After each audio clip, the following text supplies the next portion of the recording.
The Commission was guided by international standards on reparations, particularly the basic principles and guidelines on the right to a remedy and reparation for victims of gross human rights violation under international human rights law, as adopted by the UN General Assembly in December of 2005. In this process, we as a country have demonstrated our ability to ensure adoption of the highest standards in implementing our human rights obligations, especially as a respected member of the United Nations. The Commission took into account and carefully drew lessons from prior national processes, particularly draft legislations, policies, and reparations processes that have already been proposed. And this includes the draft Kenya Reparations Bill of 2019, as well as policy and regulatory proposals presented to the Attorney General in 2029 by civil society organizations under the leadership of the Kenya Transitional Justice Network. Your Excellency, despite significant time constraint, this process was undertaken through extensive consultations, public participation, and technical engagements with various stakeholders, including victims, civil society organizations, constitutional commissions, independent officers, state agencies, and members of the public, all of whom enriched this process with invaluable perspectives and expertise. In compliance with Article 10 of the Constitution of Kenya, the Commission subjected the draft guidelines to a robust public participation process and received a total of 281 submissions from members of the public in the form of memoranda, letters, proposals, and these have contributed significantly to the final framework that we submit today. So, Your Excellency, the framework presented today therefore proposes a raft of reparations, including compensation, rehabilitation, restitution, satisfaction, and guarantees of non-repetition. And these are standard reparative justice measures used in transitional justice and human rights contexts to address human rights suffered by victims of violations. The framework, therefore, seeks to establish a victim-centered, transparent, and accountable system capable of delivering accessible and effective remedies in accordance with the Constitution and international human rights standards. Further, Your Excellency, the report the Commission is submitting today includes a list of victims who reported violations, including those arising in the context of demonstration and protests, in line with Your Excellency's proclamation. The report therefore captures cases documented by the Commission, cases from the Independent Policing Oversight Authority, and other cases received through various government institutions, including the Ministry of Interior, documented within the 60-day period. However, allow me to note, Your Excellency, that more cases have been documented subsequent to the finalization of this report involving individuals who equally qualify for inclusion in this list. The Commission therefore humbly requests that Your Excellency considers reparations for these cases in subsequent process, of course taking into account issues around budgeting processes. Your Excellency, the report that we shall shortly present to you documents and identifies cases of violations that were widespread or systemic in nature. Accordingly, the Commission documented violations arising in 2017 and 2022, which were largely linked to disputes and protests around the general elections. But we also documented protests from 2023 and 2024 protests, particularly during the Finance Bill and Gen Z protests. And we also documented victims from the 2025 Sabasaba demonstrations. And the Commission did this acknowledging that not all cases reported to the Commission qualify as gross human rights violations for reparations, as some were isolated criminal acts, including those committed by individual police officers and other citizens, which Your Excellency, we believe, should ideally go through the criminal justice processes.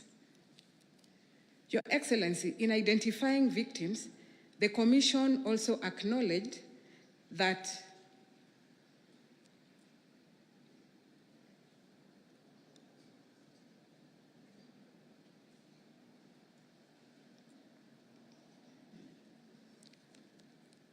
Thank you.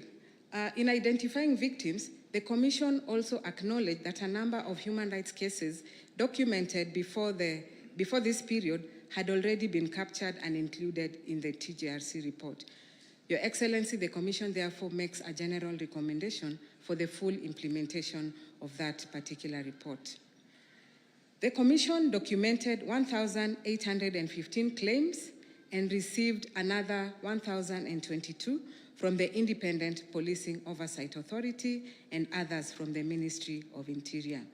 And through this process, Your Excellency, the Commission has so far verified and obtained consent from a total of 1,101 victims across 6 categories of violations, which include deaths, that's the right to life, which has about 245 victims. We've documented issues around persons who were injured, about 135 victims. The majority of the victims were those who were arrested, who make up a total of 473 victims. But we've also documented cases of sexual violence, about 75 victims, and cases around the right to property, which is 138 victims. Your Excellency, while the report acknowledges and makes recommendations on various reparation components, the Commission wants to categorically state that compensation is just one of those components of reparations. And this is in acknowledgement that as a country, we sometimes have resource constraints, and the report highly recommends that priority be given to collective reparations, especially for regions and areas that have historically suffered from the effects of protests. A lot of these communities have also suffered economic marginalization, and communal reparations and social protection initiatives will go a long way in healing and reconciliation within these communities. The Commission also notes that collective reparations offers an important opportunity for healing fractured communities, rebuilding social cohesion, and restoring confidence in public institutions. Investments in community infrastructure, psychosocial support services, memorial sites, and community development initiatives can serve not only as remedies for past harms, but also as symbols of the national commitment to reconciliation and inclusive development. Your Excellency, distinguished guests, ladies and gentlemen, the Commission has made several recommendations in this report, including enactment of a reparations law, and this will require commitment from all arms of government as well as from the citizenry, and not just for its enactment, but also for its implementation. The Commission has also made a specific recommendation on the operationalizing Article 37 of the Constitution to provide a legislative framework for demonstrations, picketing, and assemblies. And allow me, Your Excellency, to say and to report that we've already put up a team to draft proposals on this particular article. And we believe that it will ensure that this right is exercised responsibly. And Your Excellency, we hope to make very radical proposals in the proposed framework, including using technology to support the exercising of this right. And Your Excellency, we acknowledge that you're big on technology, and we believe that this is the right time to leverage on technology to help citizens who want to demonstrate peacefully to do so, and to also assist law enforcers to identify criminals who disrupt such demonstrations, but also police who sometimes use unnecessary force during assemblies. Thank you. Your Excellency, because of the magnitude of this process and the recommendations made, the Commission notes that implementation of compensations and reparations must involve all stakeholders. Your Excellency, I have the floor today to speak to you, so allow me to take this opportunity to briefly address the challenges faced by the Commission, which has historically received limited budgetary allocation to undertake its constitutional mandate. Your Excellency, yet the Commission plays a very critical role in ensuring that our country complies with its national, regional, and international human rights obligations. Globally, both multilateral and bilateral partners increasingly require that technical support, arrangements, and agreements, including those relating to trade, health, defense, be implemented through a human rights-based approach. This means that the Commission must support government agencies in integrating human rights standards into these processes. Your Excellency, our humble appeal as a constitutional commission is for the government to allocate adequate and sustainable funding to enable the Commission to continue to effectively discharge its mandate and fulfill its constitutional obligations.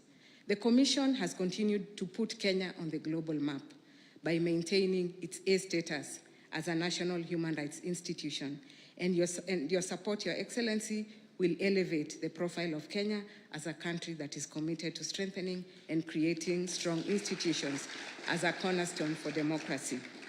The Commission remains committed to supporting the implementation of these recommendations and to continuously monitor the enforcement of the recommendations herein and to keep Your Excellency updated on progress of the implementation.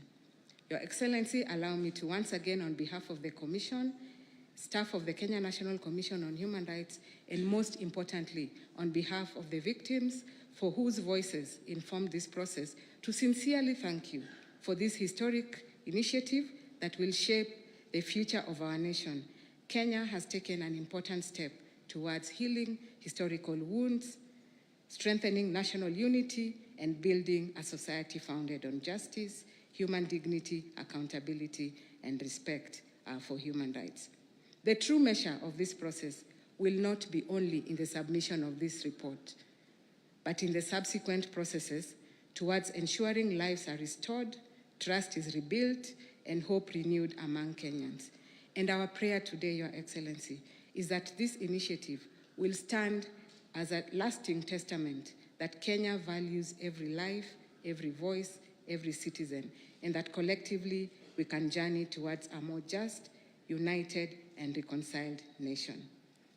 And at this stage, Your Excellency, it is my pleasure as the chairperson of the Kenya National Commission on Human Rights to formally present this report, the reparations guidelines, the list of victims, and the proposed legislation on reparations today for your consideration and action as the beginning of a new chapter in which Kenya moves towards a structured, credible, sustainable process of addressing human rights violations, rebuilding public trust in institutions, promoting reconciliation amongst communities, and laying the foundation for lasting national healing.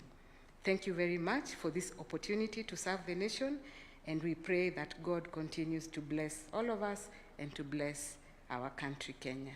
Thank you very much. We'll now invite His Excellency to receive the report. The first frame will be His Excellency to receive the report from the Chair. I'll request that the rest of us remain seated. We have cameras at the back, so we'd like to get every frame. So the first frame will be His Excellency receiving the report. Makofi tafadhali.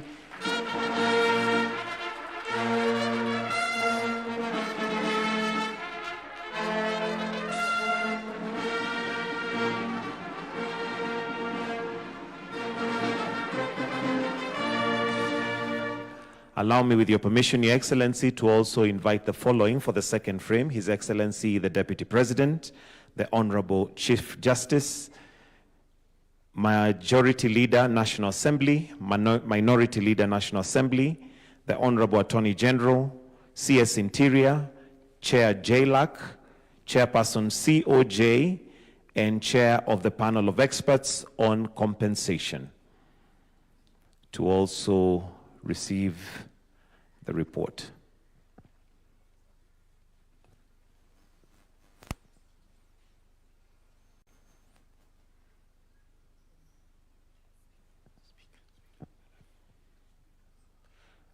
Let's also have the two speakers, Speaker of the National Assembly and Speaker of the Senate.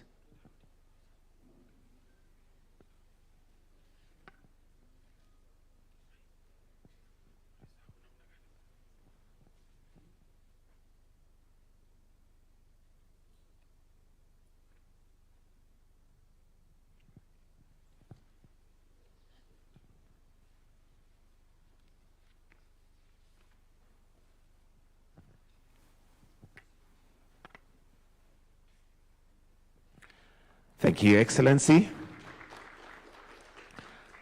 I'll now usher in or invite the Deputy Chief of Staff, State Affairs, Honorable Josephat Nanok, to continue with the program. Your Excellency, sir, permit me now to invite Professor Makao Mutua, the chairperson of the panel of experts on compensation, to make a few remarks.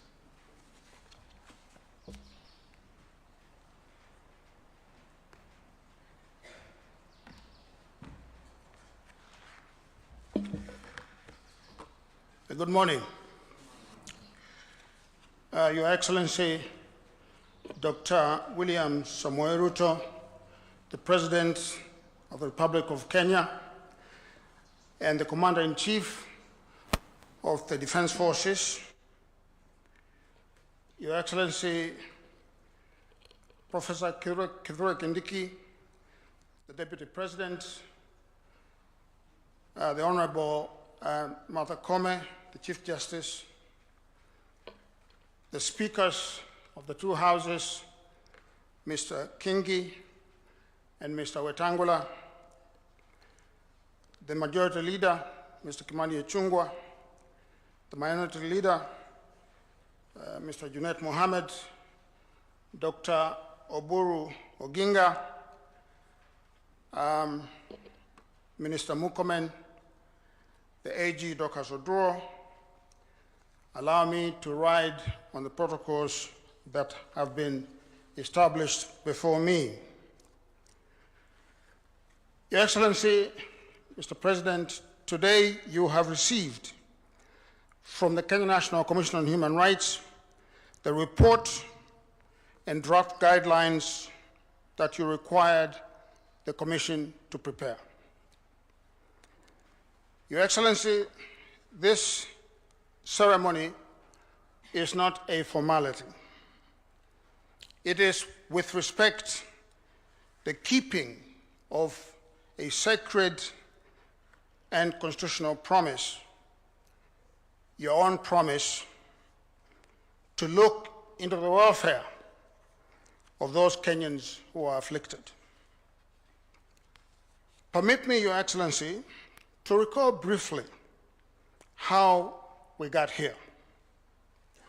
The Constitution at Article 132 enjoins the President to ensure the protection of human rights and fundamental freedoms and the upholding of the rule of law.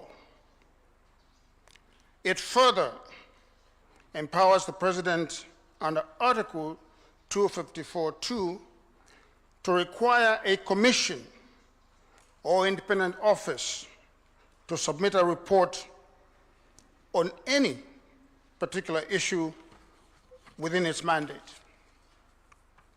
The Kenya National Commission on Human Rights, Your Excellency, is established under Article 59 of our Constitution as the principal organ of the state that is responsible for ensuring compliance with our obligations under international human rights treaties. Under Section 8 of the Commission's Human Rights Act, the Commission is empowered to investigate matters of human rights, to make recommendations for the better functioning of state organs, and to take steps to secure appropriate redress where human rights have been abridged. Your Excellency, it was in the exercise of these powers that by presidential proclamation, you required the Commission to develop and submit a framework to guide the provision of compensation and reparations to victims of violations of human rights, including those arising from demonstrations and public protests. Your Excellency, having discharged that mandate, the Commission on the 8th of May this year submitted its report to the head of the Public Service for transmission to Your Excellency. Your Excellency, it is that report for which this assembly is convened today at State House, solemnly to hand over to you that report. Your Excellency is constitutionally charged with a solemn obligation to ensure that the human rights of all Kenyans are protected. Your Excellency, that duty is not abstract. It is owed to every Kenyan who exercises the rights guaranteed under the Constitution, including the right under Article 37 to assemble, to demonstrate, to picket, and to petition. Your Excellency, this is the Constitution working exactly as it was designed. Your Excellency did not direct the Commission as to what its conclusions were going to be. Nor did Your Excellency supervise their judgment. You exercised a power the Constitution gives you under Article 254(2) to require a report, and the Commission has done so. The Office of the President and an independent commission have each played their distinct part in mutual respect toward a common public good. That is the relationship the Constitution envisions between the executive and the independent commissions. Not subordination, not direction, but complementarity. This handover, therefore, is itself an act of democratic governance. It is proof that constitutional institutions, when they hold to their respective mandates, can together deliver justice to citizens. And in receiving this report, Your Excellency, you are performing your human rights obligations in the most concrete way that our Constitution envisions, turning the duty to protect into a practical pathway to redress, to reconcile, and to heal the nation. Your Excellency, on March the 6th this year, you appointed the panel of experts on compensation of victims of human rights violations, including from demonstrations and public protests, through Gazette Notice 3115, and instructed us to compensate victims of human rights violations by the reparations framework that the Commission has presented to you. Your Excellency, the panel charged with the implementation is required by its establishing instrument to discharge its mandate in a transparent, accountable, and auditable manner. The Commission's reparations guidelines, the framework developed by the Commission, which directs the panel is to undertake the compensation exercise, provide for mandatory verification of the eligibility of every single claimant. In discharge of its mandate, the panel has developed a case management system and procedures that ensure that each and every claim is verified and a determination of eligibility made before any recommendation for reparations is made. The system that we have developed, Your Excellency, stores in an easily searchable manner all the evidence relied on for each single victim, the panel's decision in relation to the medical evidence, and the medical recommendation made to it by the medical professionals working with the panel. and finally, the panel's decisions on quantum. The system also logs and records the entire payment process. Your Excellency, this system is the panel's way of ensuring the integrity of the compensation process and of guaranteeing that the process can be fully audited. Under it, independent auditors will have the ability to follow up and to verify every coin that has been spent. We have, Your Excellency, created a system for the ages, if I may say so, a system that will be in use for many years to come. Your Excellency, to date, my panel has received the names of approximately 1,100 victims from the Kenya National Commission on Human Rights and a further 1,200 from the Independent Policing Oversight Authority, with some overlap between the two lists. The panel has also received over 200 names of victims from the security agencies, the National Police Service, the Prison Service, and the National Youth Service. And in addition, we have also received over 160 names of persons whose businesses were damaged and who suffered economic loss.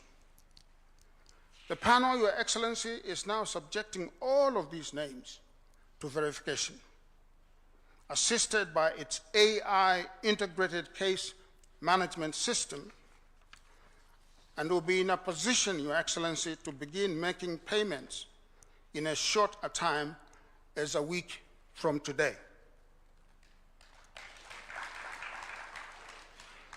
To the victims and to the families who have suffered grief, loss, and injury, I say this.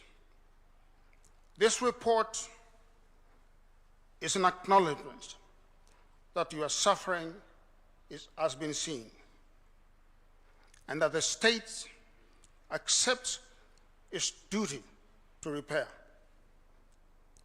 This report is one step towards national atonement. We will proceed, Your Excellency, in accordance with the law and the Constitution and the directions of the court, because justice that is delivered lawfully is justice that endures. Your Excellency, let me just say, as I conclude, that your partner in this exercise, who initially you thought of this project with, the Right Honorable Raila Odinga, is not here with us today. I know, Your Excellency, you carry his dreams and ambitions on this project in your heart. And Your Excellency, let me say that there is no better way to honor the late Honorable Raila Odinga than to repair our people, than to walk the last mile of this journey, to turn a new leaf in our human rights culture. Your Excellency, previous governments have known that we have a problem with the question of the exercise of expressive rights. Lives have been lost, Your Excellency, but previous governments did not take the step that we have taken. Your Excellency, we honor you for this bold step.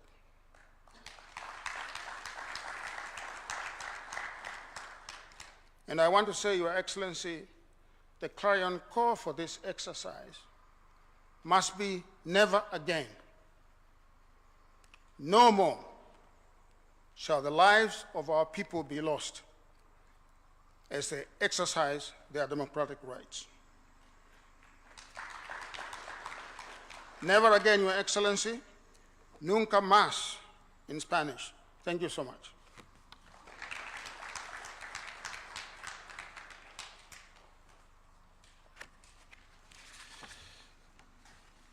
Your Excellency, allow me also to invite a few other leaders to make remarks.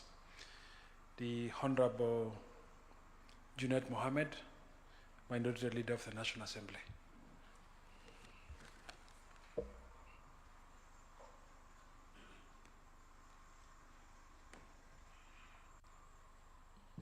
Your Excellency, the President of the Republic of Kenya and Commander-in-Chief of the Kenya Defense Forces, His Excellency, the Deputy President,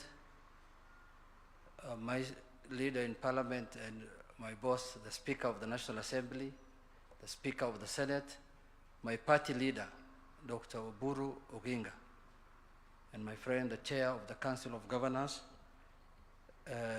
Hamjambo. Good morning. Your Excellency, I am very happy and proud to be here today for this event because, Your Excellency, as you are aware,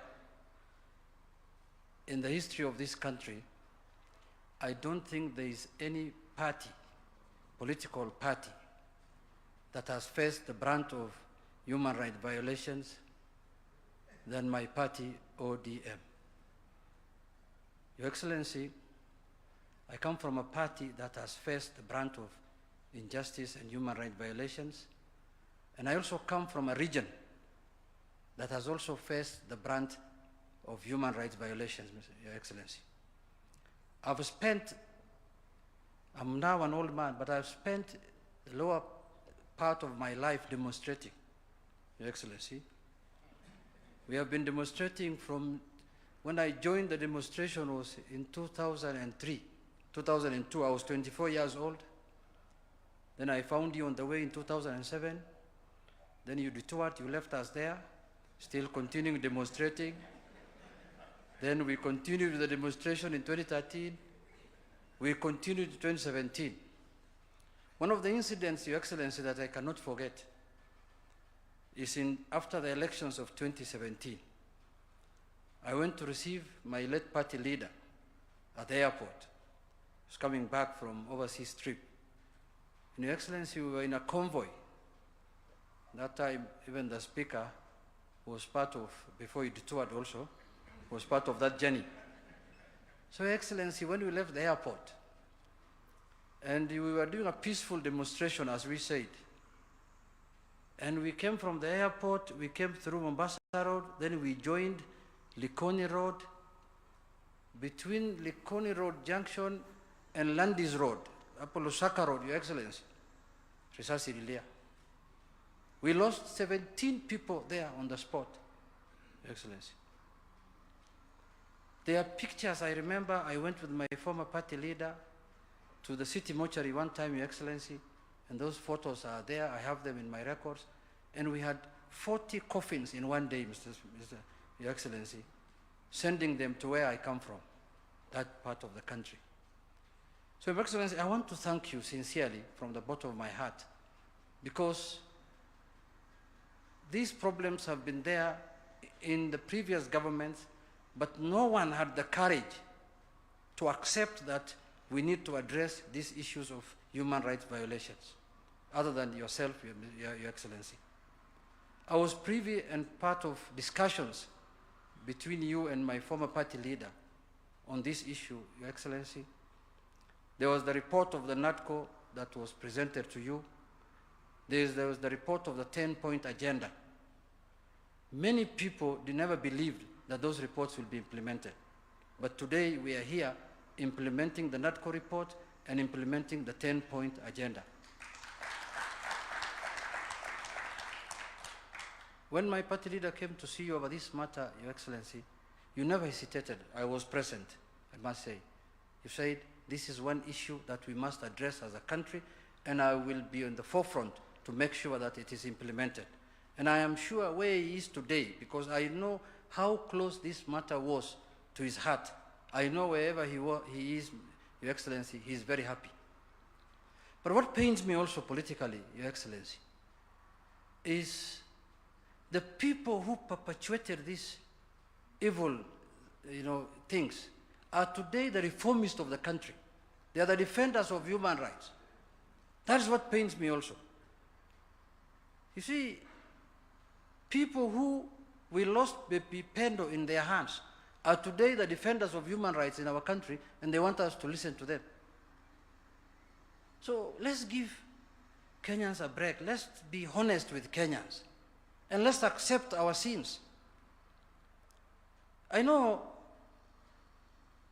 whom we used to complain about when I was in the street. And today is the same person who's telling me, I'm reforming this country, I want to win this election and defeat this government so that I can reform this country, I'm a human rights defender, and we know each other. We have been around for some time now. That is why we look as a party this time more intelligent than we used to be. Tumesoma watu. So Your Excellency, when this matter came up and you graciously accepted that we need to implement the 10-point agenda, many people did not believe. I know even some of the people now who are shouting to my party outside there never believed that the 10-point agenda will be implemented. They thought with the death of my party leader, that will be the end of the 10-point agenda. But today we are here. And I'm happy when this issue came up from our party, Your Excellency. You know, we have donated many experts to you as a party. My party leader identified the professor from upstate New York, Harvard trained, to spearhead this matter on our behalf as a party. And you could see the English, Your Excellency, I'm speaking, and the one you spoke. Excellency. So and then also, I am very happy that the Kenya National Human Rights is led by someone, Your Excellency, whom I have been demonstrating in Migori with her mother, her brother, her sister. She was working for United Nations, but I was demonstrating with her mother in the town. So I'm happy now she knows what her mother has gone through. And I'm happy that she's the one now implementing. I am very excited about that also. So with those few remarks, Your Excellency, I want to thank you so much. We will support as Parliament any efforts that will make the next demonstrations to be peaceful, to be within the law and within the Constitution. We will support as leaders, as party, and as Parliament, Your Excellency, because I will support demonstrations peacefully, because I don't want to lose demonstrations as ODM going forward. Even in the next 50 years, I want to still keep it. But I want it now to become more peaceful, more law orderly, and more constitutional. Thank you, Your Excellency.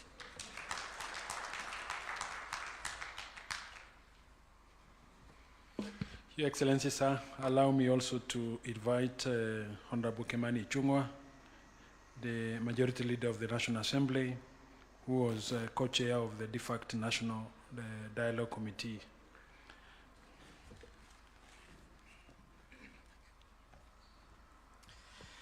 Thank you, Nonok. Your Excellency, the President, the Deputy President, the Chief Justice, the Party Leader, ODM, and observing all protocols already established. Allow me, Your Excellency, also to congratulate you and the Kenya National Human Rights Commission, led by the chairperson, Clarice Oganga, for the very splendid job that they have done in putting together this framework for the reparation of victims of our past injustices. Your Excellency, I remember way back in 2023, when yourself and the late former Prime Minister Raila Odinga appointed us, 10 of us, to lead in the deliberations through the National Dialogue Committee.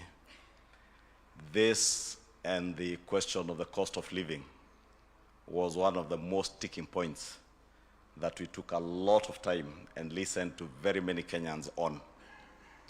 And I recall, Your Excellency, when we finalized the report and we made our way to Capitol Hill, to present the copy of the NADCO report to the former Prime Minister. He took not less than 10 minutes speaking on this issue. And having appreciated the work that we had gone through and the issues that were raised in the NADCO report, I remember the former Prime Minister telling us, those of us who were in that room, in his boardroom at Capitol Hill, that the call for reparation was not a call for compensation. And he said there is no amount of money that you can give to compensate human life or even the loss of property. And he told us that reparations go beyond monetary compensation. It's about restorative justice to the people who have suffered human rights violations, injury, loss of life, and loss of property. And to join my colleagues, Honorable Junet Mohamed, the Chair, Kenya National Human Rights Commission, Professor Makau Mutua, who we engaged as a former chair of this commission, I must say that today is indeed a great day for our country.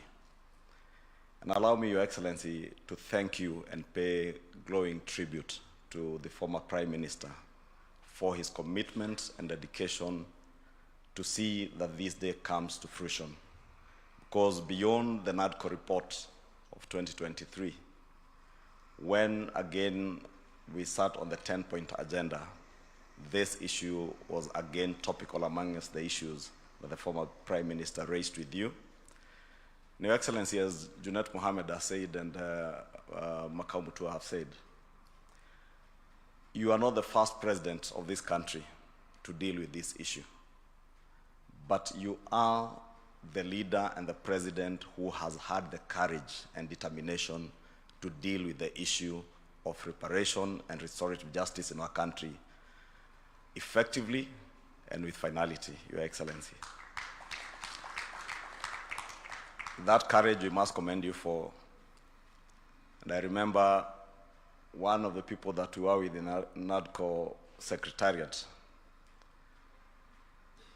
at a point when we had a stalemate and we were asking, where would a country like ours with the economy that we have and had even then in 2023 get the resources to compensate victims of all past injustices? And I remember when we said we will go beyond 2023 demonstrations back to 2017, we asked ourselves, how do you even identify the victims? Where do you get the resources to compensate them? But Your Excellency, as the chair of the commission has said, and as the former Prime Minister told us, this is beyond monetary compensation. It is about restorative justice and making every Kenyan feel part and parcel of our country moving forward. Allow me, Your Excellency, to conclude by congratulating you again for your courage and confidence that this can be done within our lifetime.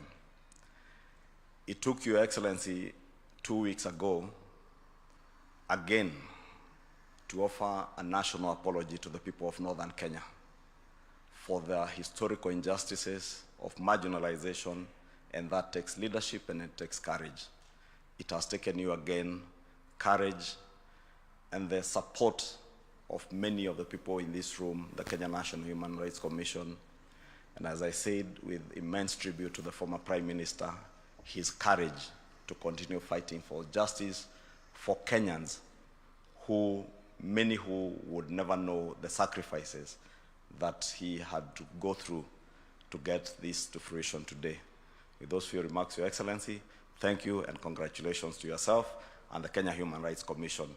As Junet Mohamed has committed, I will also commit as the leader of the majority in the National Assembly that whatever legislative proposals the Kenya Human Rights Commission will bring forth to enact into law, we will support for the betterment of our country. I look forward to a country, as Junet Mohamed, who keeps telling me he is a product of demonstrations and protests, that he would never want to see a nation without demonstrations and protests. But I look forward, like he does, to having processions, protests, and demonstrations that are peaceful, where people assemble in designated places. And Your Excellency, we must learn from Arsenal fans as much as you are an Arsenal fan together with my speaker. Recently, we saw droves of thousands of young people right in the middle of our central business district. They had their procession, celebrated, and left without anybody being stolen from or anybody's shop being looted, without a single vehicle being stoned, and without a single person among us, those who were in that procession, getting injured, arrested, or even killed. Recently, Your Excellency, you co-hosted the Africa Front Summit. We had demonstrators, some who were even imported from outside this country, because I saw a number of foreigners protesting in the central business district.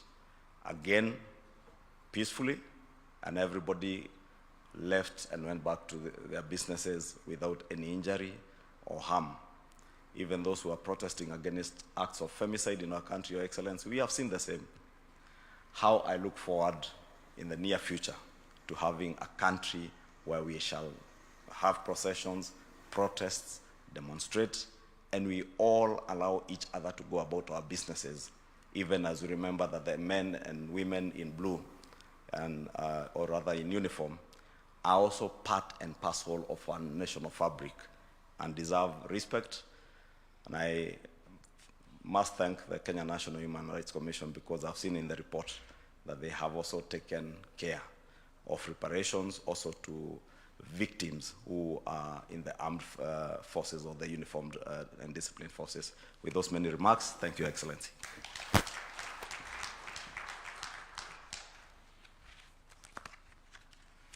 Thank you, sir. May you allow me now to invite the Honorable Kipchumba Murkomen, the Cabinet Secretary for Interior and National Administration.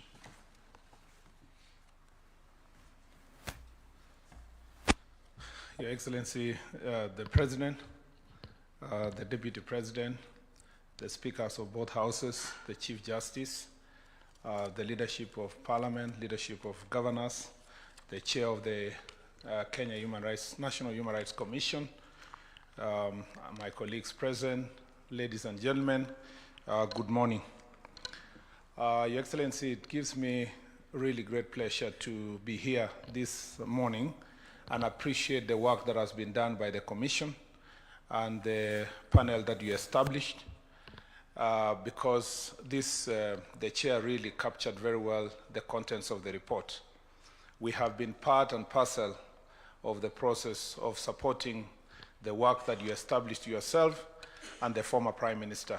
Your Excellency, when you sat with the former Prime Minister and agreed on the way forward, I was also called and given marching orders from your office that it was time that the national security architecture is seen to be humane, to be compassionate, to appreciate that even when we are doing our job, sometimes there would be a few people who may go astray and cause pain to families, and these are citizens of Kenya, and we must show compassion, and we must show that this practice must stop. First, let me say, Your Excellency, that since you came to office, even before I became the Cabinet Secretary for Interior, under the leadership of your Deputy President now, then the Cabinet Secretary, as a member of the Cabinet, I was privy to many discussions. You were very firm from day one that extrajudicial killings, enforced disappearance, killing of citizens must come to an end. This practice was informed by your personal experience. And having been part and parcel of your campaign, I remember days that you were stoned during campaigns. I remember one day somewhere, I think it was in Kieni, when your vehicles were destroyed. And those who were in office then, I remember when we asked for accountability, they said you were sympathy seeking. Your Excellency, as soon as you got to office, you said that the state cannot sanction destruction and killing of its citizens. We must end this practice. And so, Your Excellency, this is not just any other practice. For far too long, people have misunderstood who you are. But in the fullness of time, we are now almost 4 years into your administration.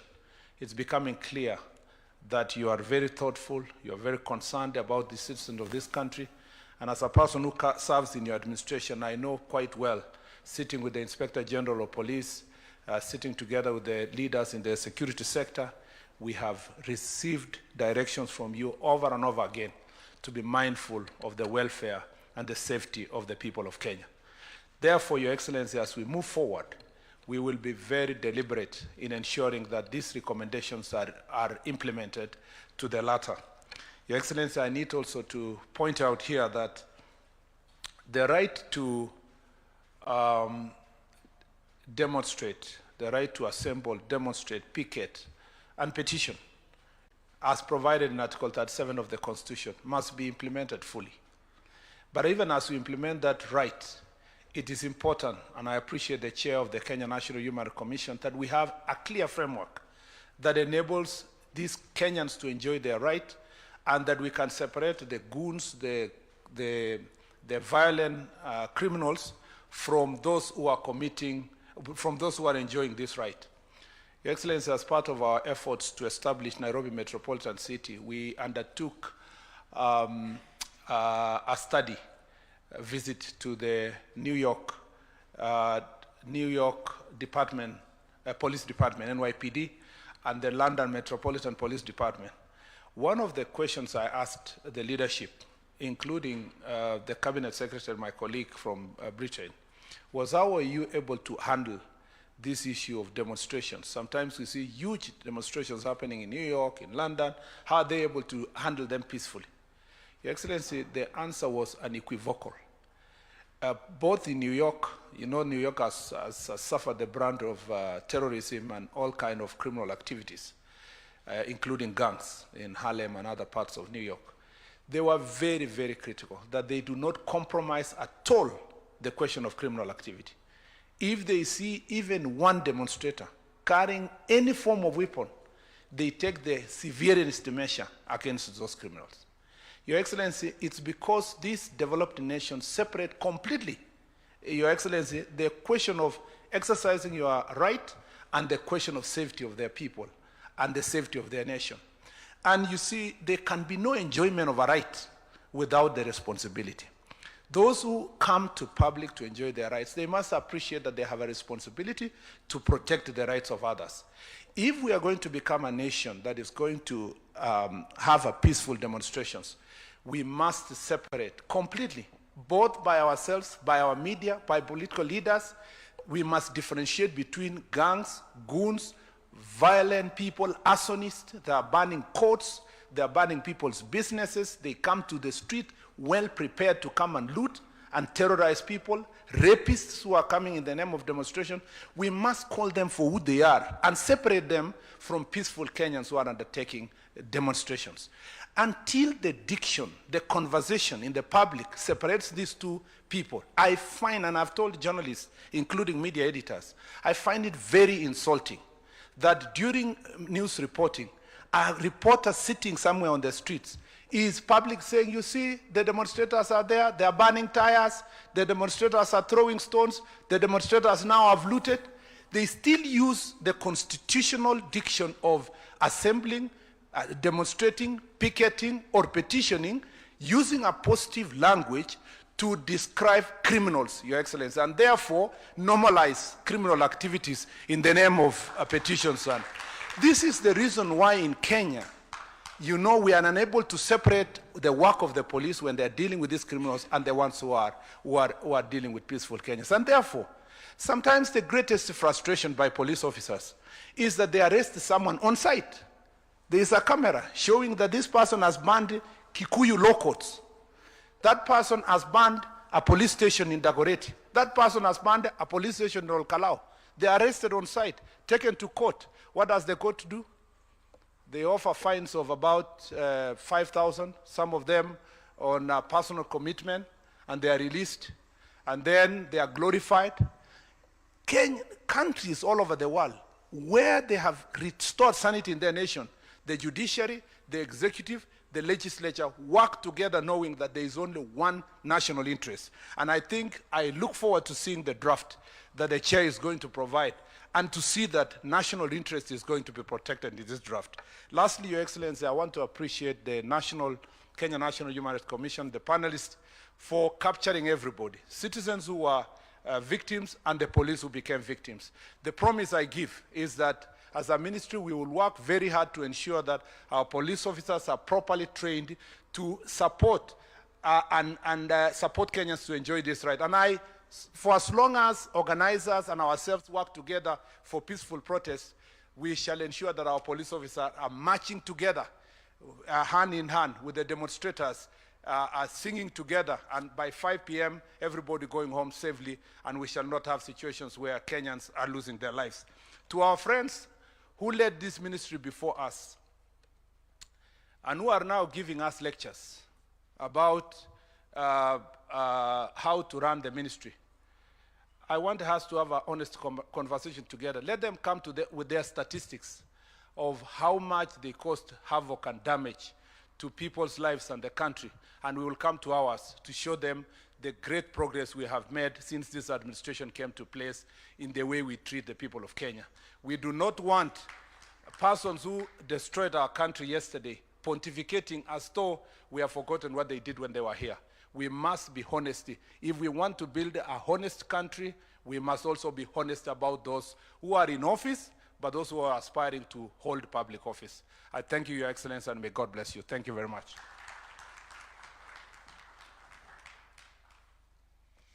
Your Excellency, sir, allow me to invite the Right Honorable Amason Kingi, the Speaker of the Senate.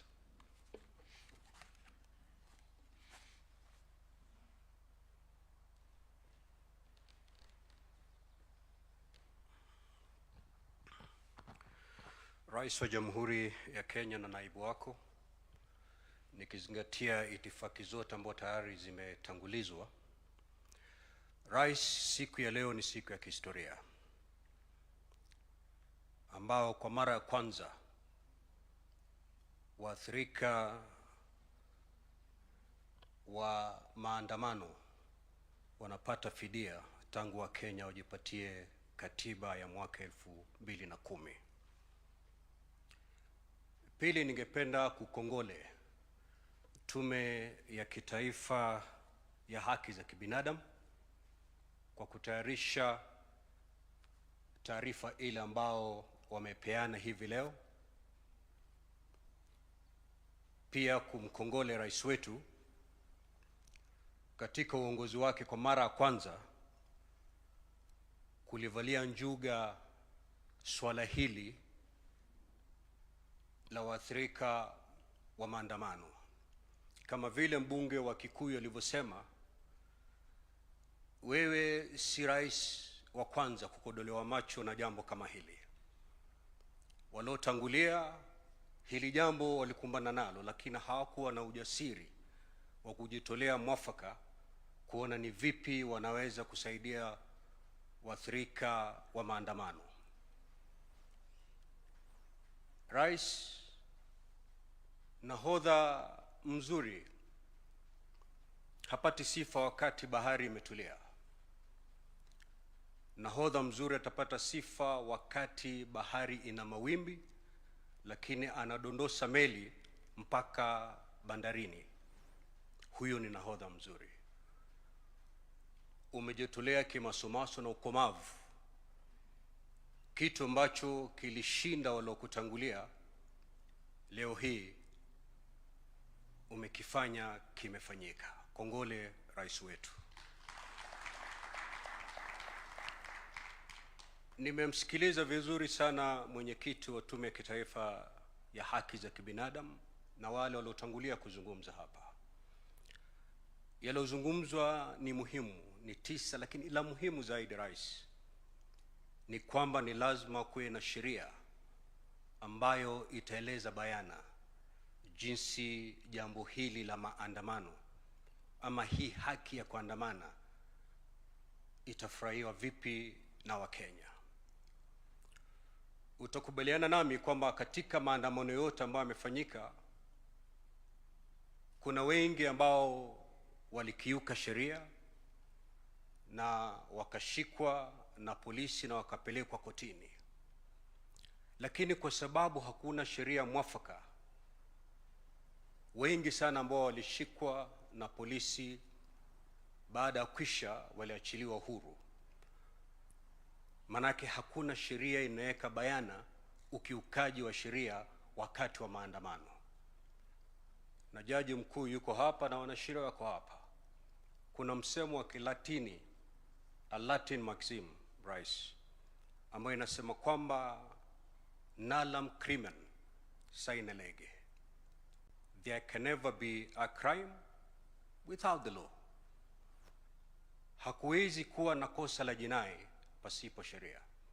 Ndio maana ni muhimu sana, na nataka ni mkongole tena mwenyekiti wa Tume ya Kitaifa ya Haki za Kibinadamu kwa kusema kwamba baada ya kwisha wataleta sheria bunge ili itumike wakati maandamano yanafanyika. Tunataka tujue hii haki hii ambayo iko ndani ya katiba, Wakenya wataifurahia vipi? Na sheria hii si kubana kufurahia kwa haki hii kwa Wakenya, bali ni kuweka bayana ni vipi haki hii inaweza kufurahiwa na Wakenya.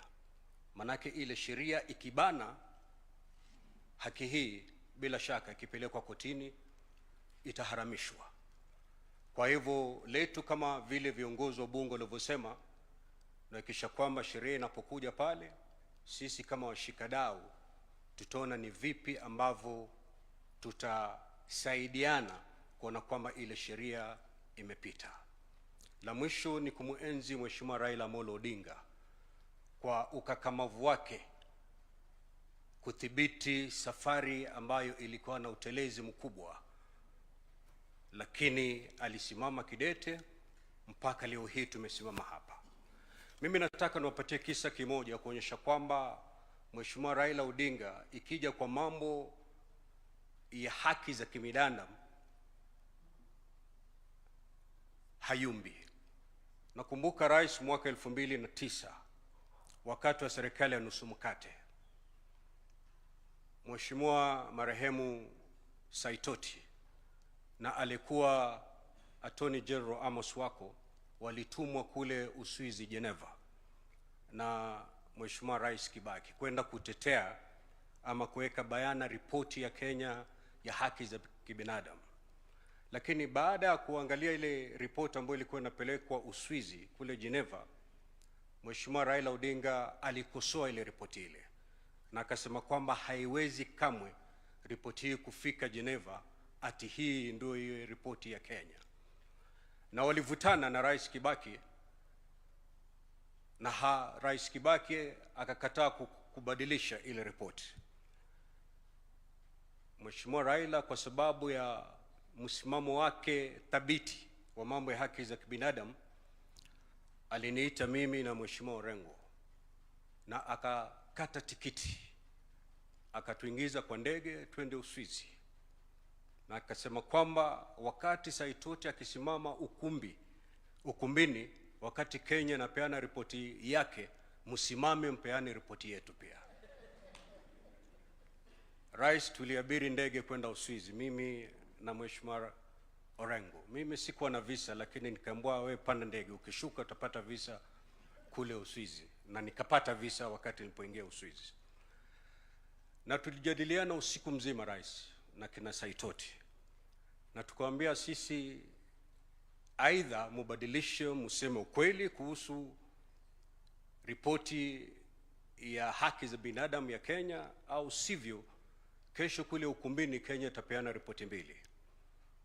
Tulisukumana mpaka usiku wa manane tukapata ripoti jumuishi ambayo ilitoa picha mwafaka ya Kenya katika mambo ya haki za binadamu. Na tulipofika ukumbini, Saitoti akasoma ile ripoti jumuishi. Tunamwenzi Tunamwenzi sana mzee Raila, na siku hii ingekuwa ni furaha kwake, lakini na hakika pale alipolala sasa anaangalia kwa furaha kubwa kwamba leo hii ama siku hii imefika katika safari hii ya Kenya. Asanteni na Mwenyezi Mungu atubariki sote.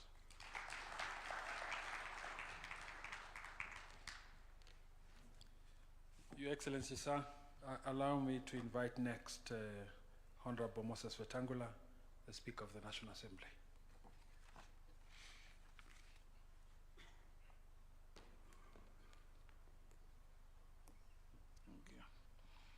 Your Excellency, our President, Your Excellency, the Deputy President,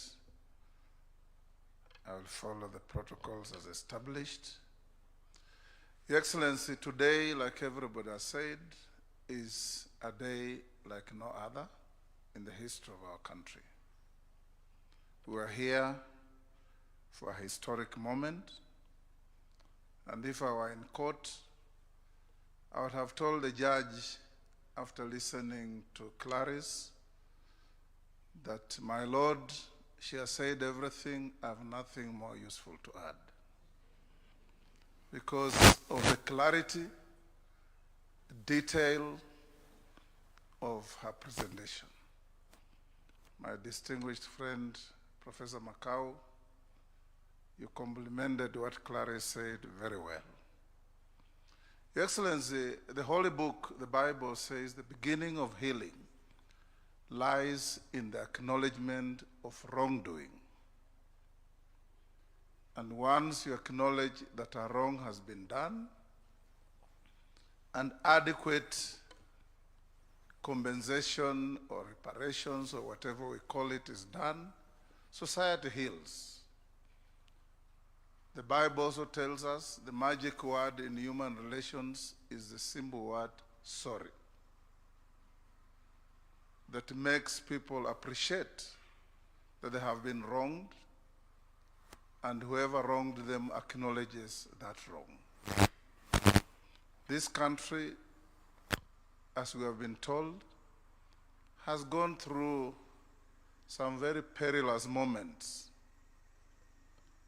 But we come here today guided by your patriotic feeling, guided by our collective duty that we must heal our country. Your Excellency, at the beginning of this month, we were in Wajir, and I was really moved when I saw the governor of Wajir in the middle of his speech shedding tears. And I was very sure they were not crocodile tears. And he said he never believed that this could happen in northern Kenya in his lifetime. And it followed by your public apology to the people of northern Kenya. That apology alone in human relations is the greatest healer. That a wrong was done, and a wrong is acknowledged. Today, as we celebrate this milestone in our constitutional and legal history, I'm also one of the victims of violence at some point in my political journey. The story of Junet on how we welcomed Raila Odinga in the famous mantra of Baba while you are away. We were chased by the police, brutalized along the way, and when we reached Uhuru Park along El Selassie Avenue, a bullet went through my car. On another occasion, we went to University Way, Junet, you remember, to demonstrate against what we thought was and believed was a non-responsive IBC. And as we were being disbursed, some excited policeman lobbed a tear gas canister into a vehicle in which Raila and I were. Raila was significantly older than me, and he had serious difficulties breathing. I thought he would lose his life. Luckily, we had some water in the car, and I administered some first aid on him for us to escape. I like what Clarice said, that at the end of the day, it's not paying some money to victims. At the end of the day, is ensuring that we don't walk this dangerous journey again. And this will lie in clear legal framework. I want to encourage that as we move forward, those of you responsible for formulating draft laws, Interior, AG, and others, focus on, one, the need for education to our children right from primary on what human rights mean, how you enjoy them, your responsibility to others as you enjoy them, to have an orderly society. Two, those of us who have been in responsible positions of government, Your Excellency, if you go to New York for UN meetings, from morning to evening, there are groups of demonstrators and picketers across the avenue. There is no police attacking them. There are no objects being hurled at people. There are no obscenities being hurled at people. And they make their point, and in the evening they go away. You go to the House of Commons, across the road, you are told, come and demonstrate for 1 hour, you finish, you make your point, the others waiting to do the same. Because the act of demonstration is to make your point known, not to disrupt life. So we want to encourage that a law should be, in fact, laws, as Clarice proposed, and when they come to Parliament, we'll give them the opportunity and the time required so that everybody knows what you are expected to do in a situation of demonstrations. Otherwise, Your Excellency, when we have a free-for-all, a demonstrator leaves his house carrying a machete, carrying a missile, carrying all manner of crude weapons. That is not a demonstrator. I allowed this day, and I encourage my sister, the Chief Justice, and all other law enforcement agencies to rise to the occasion and realize that this country can be kept in order and our people can enjoy their rights if we all play our responsible duties well. Thank you.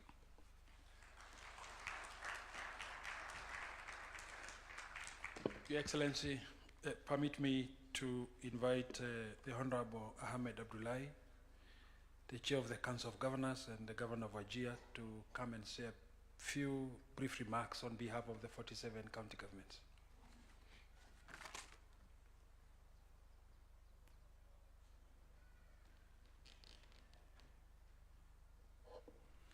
Your Excellency, the President of the Republic of Kenya, Dr. William Samoei Ruto, Excellency, the Deputy President, riding on established protocols. Your Excellency, I think I'll borrow from what the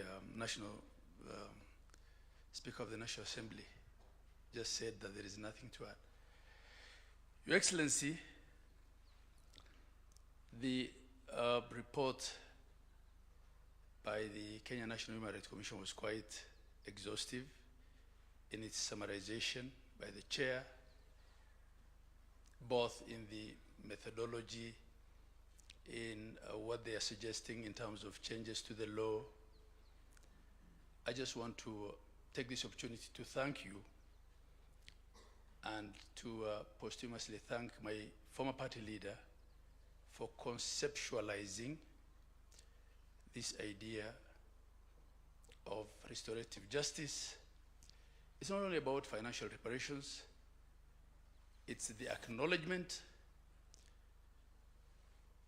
and the healing journey. Your Excellency, the other day, I was just reminded, you became the first president to stand on stage and say sorry to the people of northern Kenya. And as someone who has lived through the atrocities of northern Kenya, and also a member of ODM, I understand how important this day is. So, Your Excellency, your actions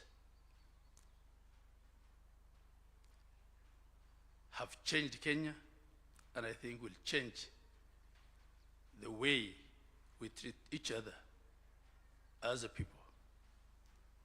Your Excellency, in recognition of the journey walked by yourself and the Honorable Raila Amolo Odinga, our party leader is here, Oburu Oginga, and I hope he'll have also a word to say something on behalf of our party. Your Excellency, everything that I have said has been said. Thank you. Thank you once again. And thank you, Your Excellency.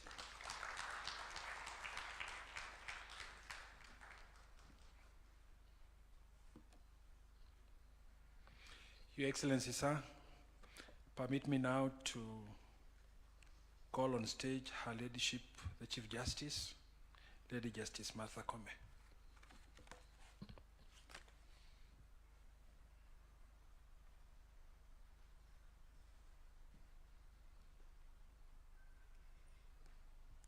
Your Excellency, Dr. William Samoei Ruto, the President and Commander-in-Chief of the Kenyan Defense Forces, Your Excellency, Professor Kithure Kindiki, the Deputy President, I recognize all other distinguished guests this morning and aligned on the protocols already established. Good morning, everybody.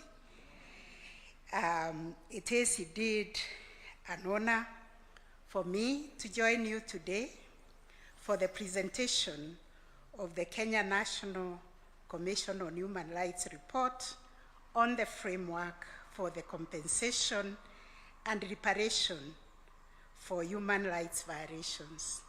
I stand here on behalf of the judiciary and also the National Council on the Administration of Justice. I see the members of the council here, led by our Attorney General. All the members of NCJ, please be upstanding because we have been carrying this agenda. Thank you very much. We've been carrying this agenda, Your Excellency, on the compensation and reparation, on the operationalization, on the fund for victims compensation. We've also been carrying the agenda on how can we manage the rights provided under Article 37, so that this Constitution of Kenya that has provided us broad provisions on protection of human rights and freedoms of expression does not endanger the lives of our people. So we've been thinking of how we can operationalize Article 37 with a statute, rules of procedure, and even SOPs. And today we are happy that those two very burdensome agendas have been taken from NCJ, but we will work with the Kenya Human Rights Commission, and we will work with the body led by my brother, Professor Makau, to see to it that we protect and we promote the human rights of Kenyans. So, Your Excellency, today's event comes at a particularly important moment in our constitutional journey, where we are actually implementing the rights that are guaranteed to our people. And it invites us to reflect on not only the protection of human rights, but also on the equally important question of what happens when those rights are violated. And I agree with all the speakers who have spoken that when you go out to exercise your constitutional rights, your life cannot be endangered. And because at NCAJ, we are duty bearers, all of us, and we've been interrogating this subject, Your Excellency, and we've been able to establish that we have peaceful demonstrations in this country that we can draw experiences from. I'm not a football fan, so I don't know about Arsenal, but I know doctors demonstrate and they do so peacefully. I know teachers demonstrate and they do so peacefully. Even lawyers. In fact, I was whispering to Honorable Junette, he started in 2000. I started demonstrations in 1989 when we were demonstrating for the repeal of Section 2A of our Constitution. So the Constitution that we are building and breathing life to today is a charter that was fought with the blood, that was fought with the demonstrations, and therefore today is a big celebration that our Constitution is truly transformative, and it is recognizing the rights of those who have given their lives to it. The Bill of Rights, Your Excellency, affirms that every person is entitled to the full enjoyment of fundamental rights and freedoms. It also places a corresponding obligation to all state organs and public institutions to respect, protect, and fulfill those rights. I was just saying, when we analyzed our demonstrations, we came to the conclusion is that the protests that have political connotations are the only ones that end up being violent, because we have not seen violence in other demonstrations. And therefore, we've been asking ourselves, how can we moderate the politicians? There are not many, Your Excellency. There are only 1,000, I think, the MCAs, the MPs, and everybody. But how can they make our lives unbearable when they have an issue and they cannot sort it in Parliament, they cannot sort it in the county assemblies, they bring them all over the place to disrupt the lives of other Kenyans. So I thank my sister Clarence and the entire Kenya National Human Rights Commission for coming up with a very concise report that guides us on how to create an harmonious society, whereby we seek apology when we have gone wrong, when we bring everybody at the table to see how we can walk this journey together. Because both our Constitution, the international human rights law, recognize that the right to a remedy is itself a fundamental right. Therefore, a person whose right is violated is entitled to access justice and to receive appropriate and effective redress. Consequently, we are here because the state has recognized its obligation to ensure that victims of human rights violations have access to effective and prompt reparations for harm suffered. The right to reparations is thus the promise of our Constitution. It is the demand of justice and a requirement of the rule of law. Your Excellency, for this reason, I am particularly pleased to witness the presentation of this report. And today's event is a recognition that pursuit of justice extends to accountability and meaningful redress. As the institution constitutionally entrusted with the interpretation and protection of our Constitution and the enforcement of fundamental rights, the judiciary remains steadfast in our commitment to ensuring that constitutional guarantees are not just aspirational promises, but lived realities for all Kenyans. Just like justice is a lived reality, so is our Constitution a lived reality. And we shall continue to discharge our mandate independently, impartially, and faithfully in line with the Constitution. Importantly, we remain committed to contribute to the broader national effort of strengthening constitutionalism, accountability, and the rule of law. And as I conclude, allow me, Your Excellency, to once again commend the Kenya National Commission on Human Rights and thank you, Your Excellency, for convening this occasion.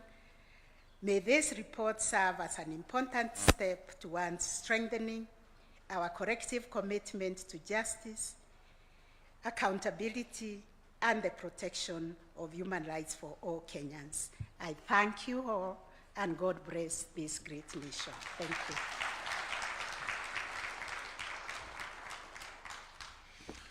Your Excellency, sir, allow me now to invite the party leader of ODM, Senator Dr. Oburu Odinga, to make his remarks.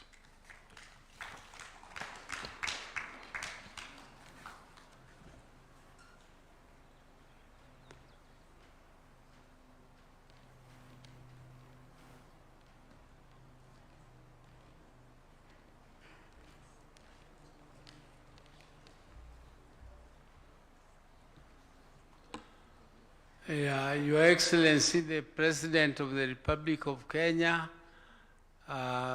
William Samoei Ruto, the Deputy President, Honorable Kithure Kindiki, and all protocols observed. First of all, Your Excellency, I would like to say that I was not properly prepared for this occasion. This is because I don't know why I was not properly invited to the occasion, but I don't want to complain. I think it is because my brother is not there. If he was there, I'm very sure he would have been the first to be invited to this occasion, because he held the human rights very dearly to his heart, and he fought for it. He fought for it. The most half of his life was dedicated to fighting for human rights and liberation of our country. And I am from a family of Jaramogi Oginga Odinga, the first Vice President of Kenya, who also fought for the independence of this country and kept on, though he became Vice President, but only for a very short stint. He enjoyed that, but he then went into the opposition. I came from abroad and found him already deeply in the opposition. And from that time, that was in the early 70s, from 1970. Lived the life of demonstration. Junet says he started in 2002. We started from 1970. So the struggle has been long, It has taken very many years for Kenyans to change constitution, and now we have a new constitution, which is a very, very progressive constitution. It is the most progressive constitution, I think, in the Eastern and Western Africa. And this constitution gives provision, specific provision for human rights. And I'm very, very happy that the President, His Excellency, the President and my brother were working very closely on the issues of human rights. When we joined the President in this broad-based arrangement, one of the issues which was of concern to my brother was the issue of human rights.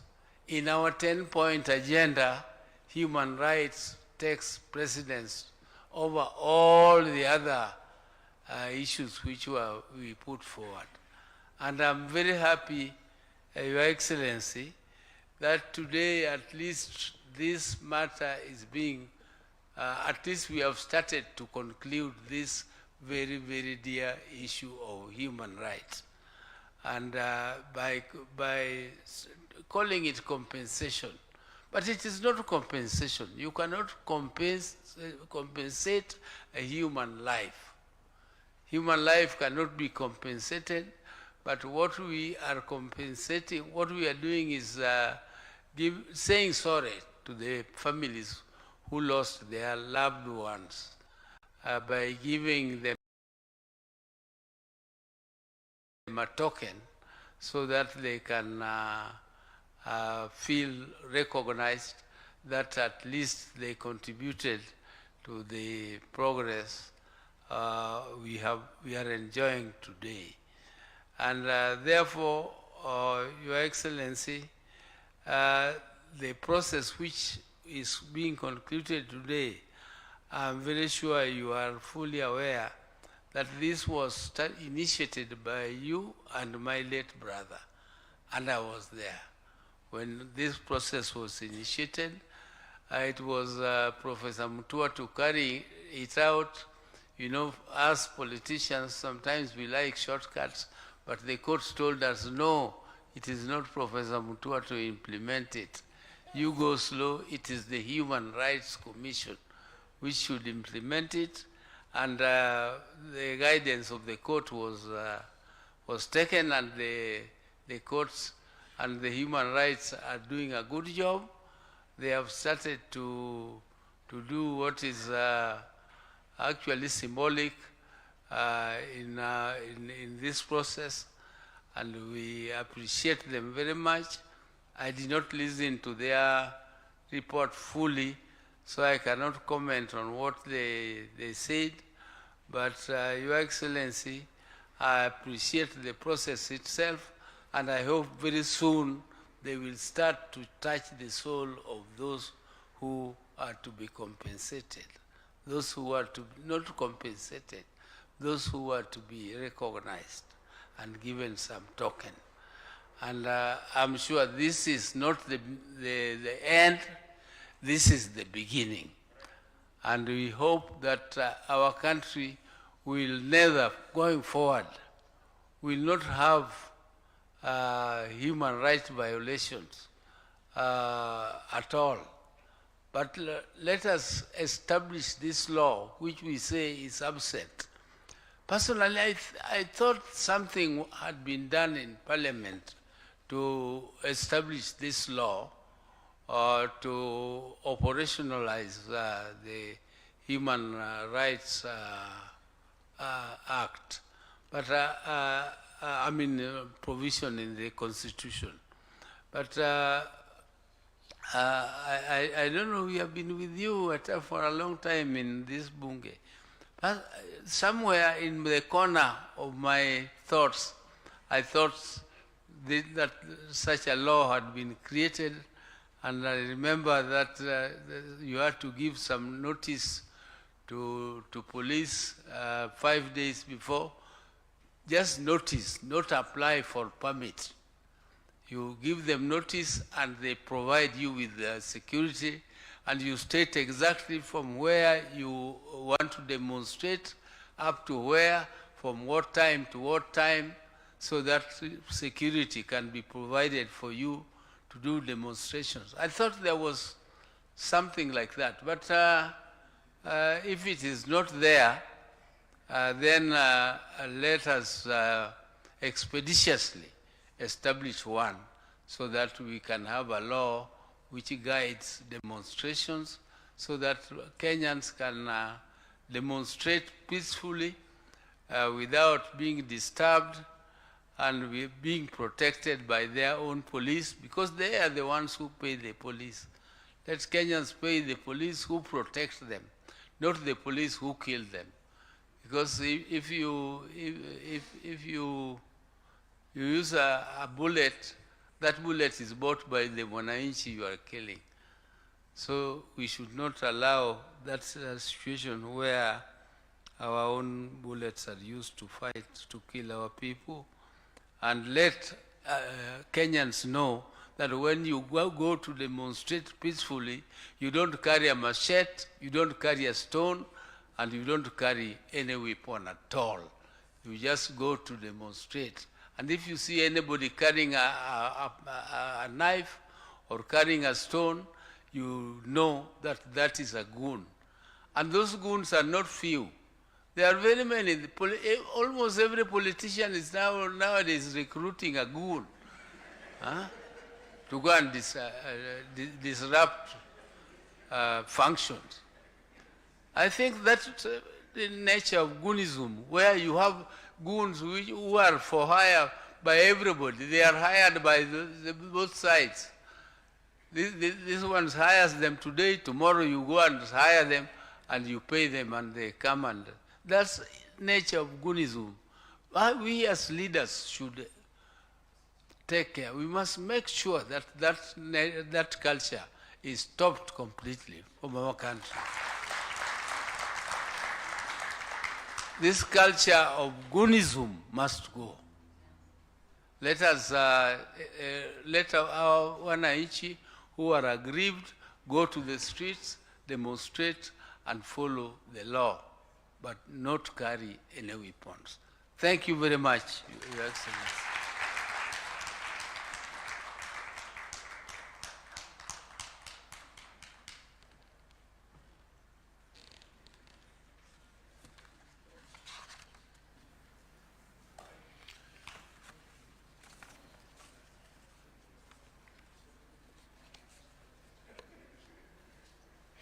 Your Excellency, sir, permit me now to invite His Excellency the Deputy President, Professor Kithure Kindiki, to come and make his remarks, and later on invite you to address the nation.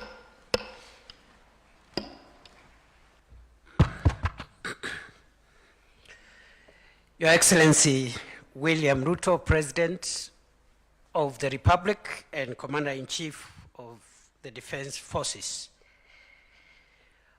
all protocols observed.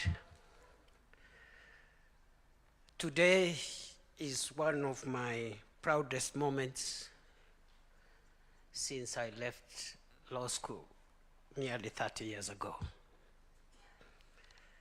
Your Excellency, we are gathered here at your official residence as head of state to reflect on the journey we have traveled with one another as a country, as a nation. And I think, Mr. President, because my speech will not be more than 3 minutes, allow me to just make a small contribution of what I make of this gathering and the subject matter. I have listened to my sister, the chair of the National Commission on Human Rights, and other speakers who have spoken before me. And I think the National Commission on Human Rights has helped us clarify why we are here and why we are not here. The reason we are here and the reason which is not what brings us here.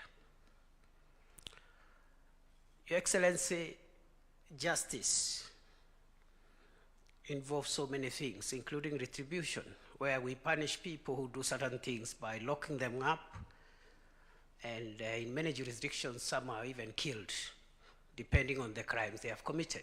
And that is justice. It is retributive justice. It is retribution.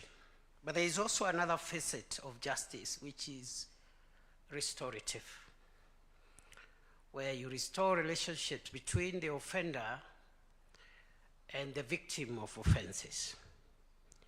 It is my humble submission, Your Excellency, we are gathered here this morning to advance the agenda of our country more in the area of restorative justice and repairing relationships among ourselves. That's why we are here. Nothing prevents the criminal law justice system to continue with what it has been doing.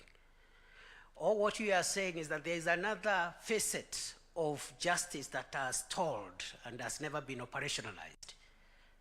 Restorative justice, and it is more powerful sometimes and has greater effects and a bigger return on investment than retribution.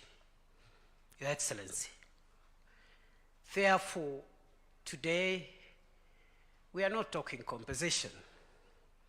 We are talking reparation, because we cannot compensate death. I mean, it's unimaginable. But we are also looking at ourselves and saying, we have hurt one another. Law enforcement agencies, ourselves as citizens, across board. But we are also saying we have realized there are gaps in our legal system which we must fill, because Article 37 is very wide. The right to assemble, the right to demonstrate, the right to picket, the right to petition authorities. We are just concentrating on the demonstration part. There is the right to assemble without demonstrating. But there is also the right to picket and the right to petition. So this is the problematic part. The most problematic part on this right on Article 37 has been the demonstration part. And has been already articulated by the Chief Justice, my Lady Justice Comey. Even in that 1 out of 4, the demonstration part of that right, because the right is in 4 parts, we have had numerous cases of exemplary and successful demonstrations, peaceful and constitutional, by various people, professionals, trade unions, and all manner of people advancing certain causes. The challenge in that demonstration right has been political demonstration. That is where the problem is. So let us not generalize that provision or generalize even the whole activity of demonstration. But we are also saying, Your Excellency, we must settle accounts. We must reconcile with one another. We must repair. And that's why some form of reparations are talking here, are sorry here. And this is a very complex space we have ventured into, the space of transitional justice. Very complex. And many countries do not want to address this issue. Many democracies today who have been independent for over 200 years have still pending issues around restorative justice. So we have started a journey. I want to agree with those who have advanced that position. It's going to take centuries, but there is always a starting point. And I'm very proud, Your Excellency, to be your deputy at a time when you are the president of Kenya, who has faced this issue head on. Excellency, 2 last quick things.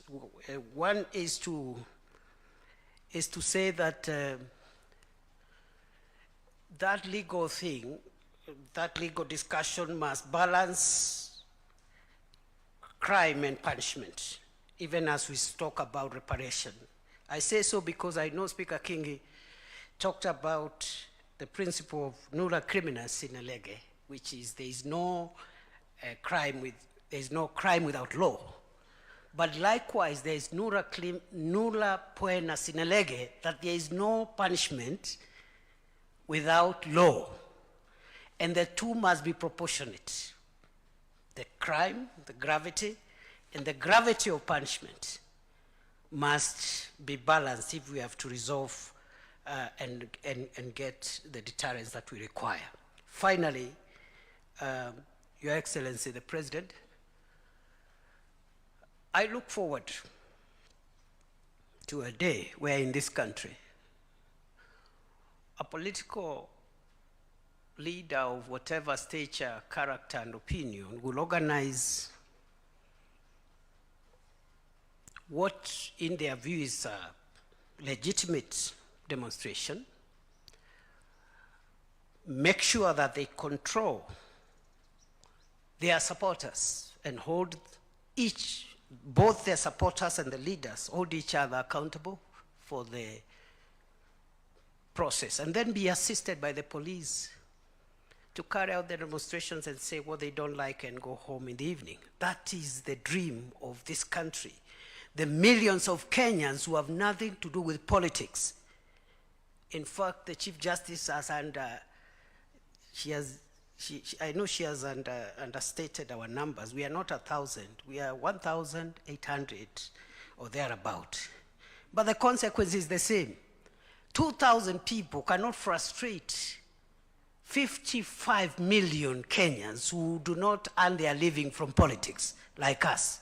And we must be called to order, and we must make sure that we don't make this country dangerous for the 55 million Kenyans that do not earn a living from politics. With those many remarks, Your Excellency, colleagues, allow me to request that we stand as we welcome the head of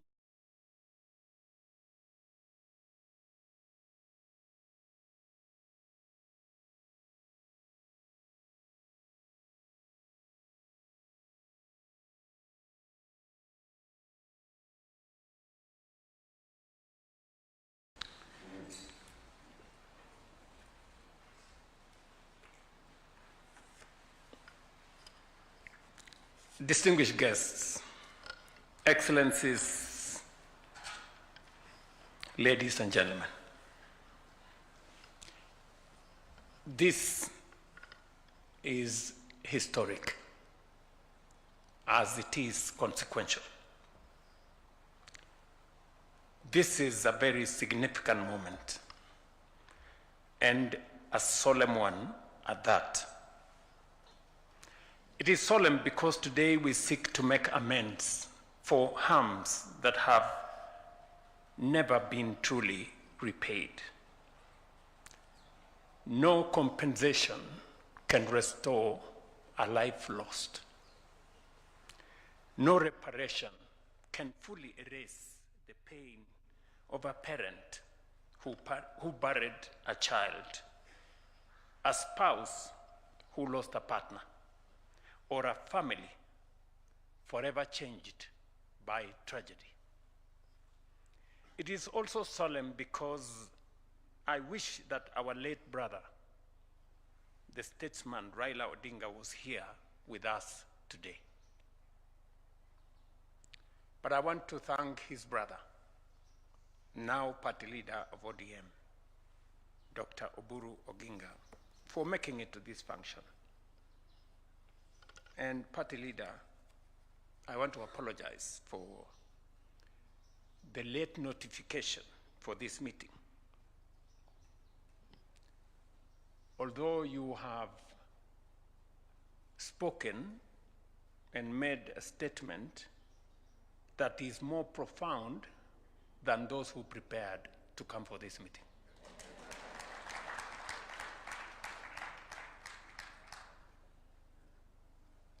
This is one of the commitments we made to the Kenyan people It was born out of a shared conviction that Kenya could not continue traveling the same painful road, generation after generation, protest after protest, tragedy after tragedy. Today, we take an important step towards fulfilling that commitment. I am happy that the Honorable Oburu Odinga is here to represent my late brother, the Honorable Raila Odinga. Many have spoken about these issues over the years. Many have acknowledged the pain.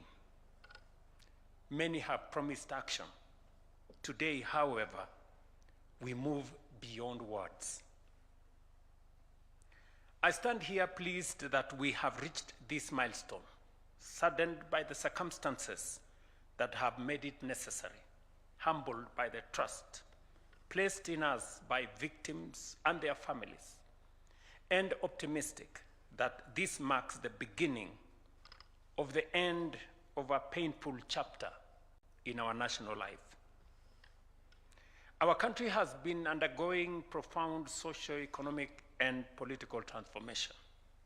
Across Kenya, citizens have consistently expressed a desire for a future that is more just, more inclusive,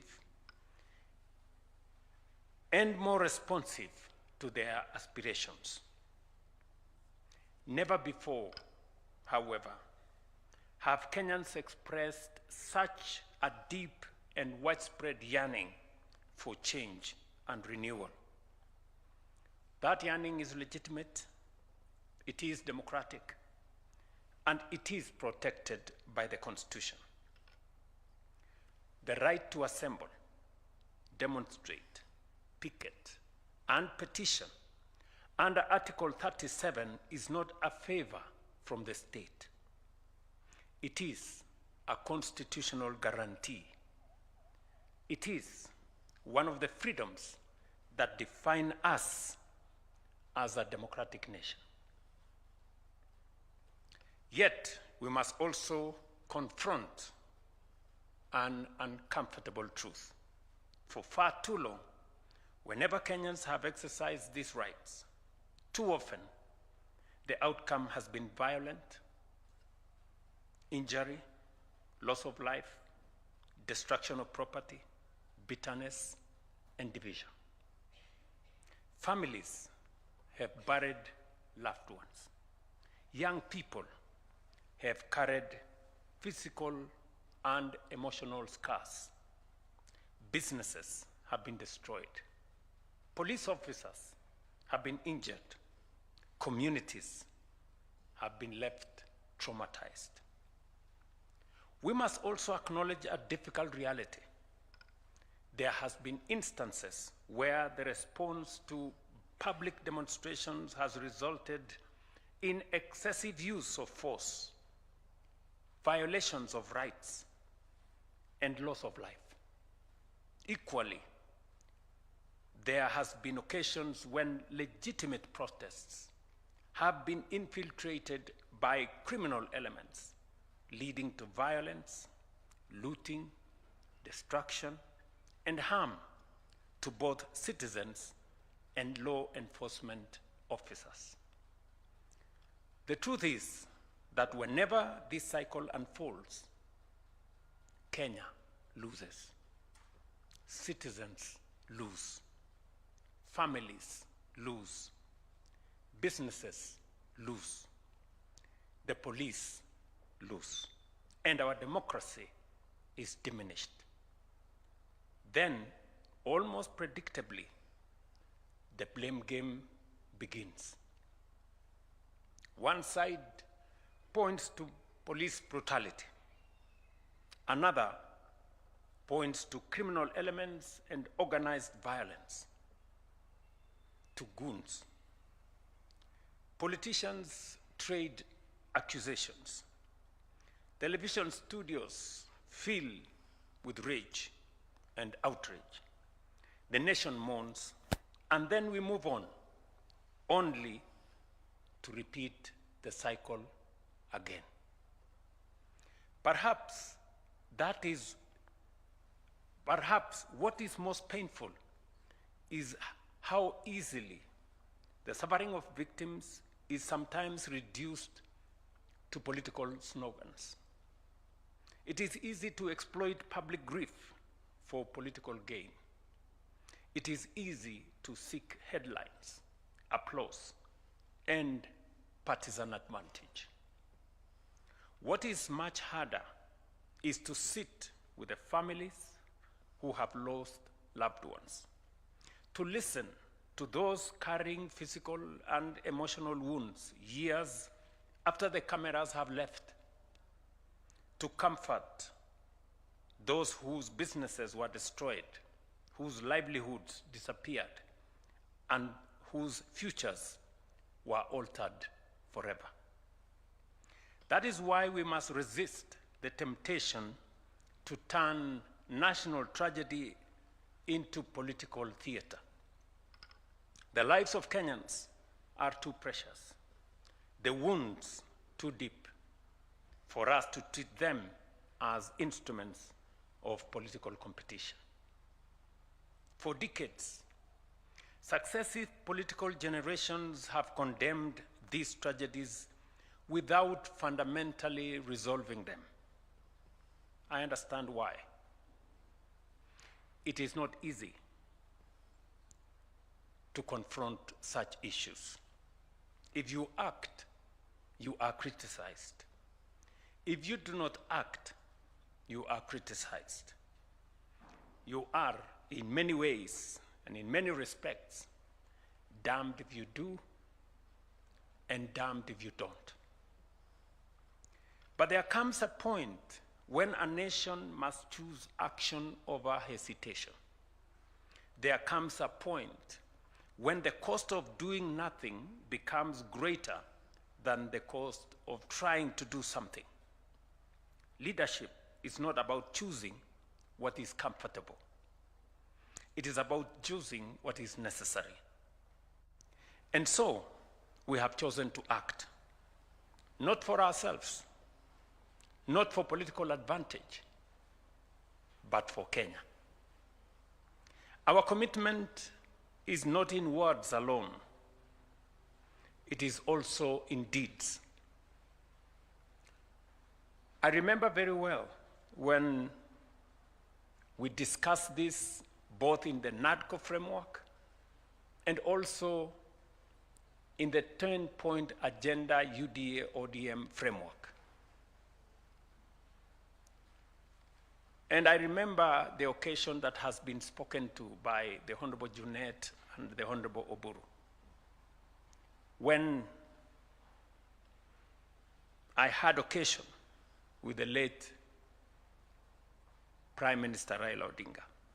And when I told him that I had made the decision because of the consultations we had had, that it was time to compensate the victims and to set up a framework for reparations.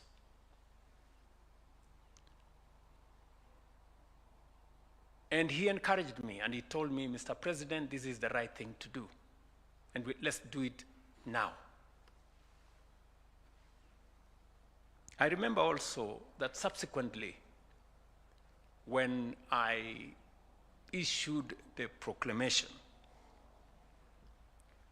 Professor Makau here, who rarely asks for my time, asked for an opportunity to see me. And he came and we sat down, I think somewhere in there, here, and he told me, Mr. President, I never knew that you would agree to do this. Because in many respects, it amounts to admission by you and government. And so I told him, we have buried our heads in the sand for far too long.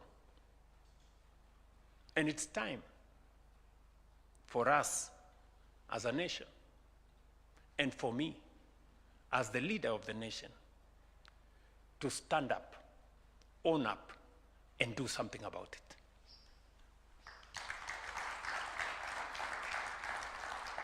That is why, through Gazette Notice number 12002 of 2025 and other instruments, I set in motion the process of compensating victims of protests and public unrest.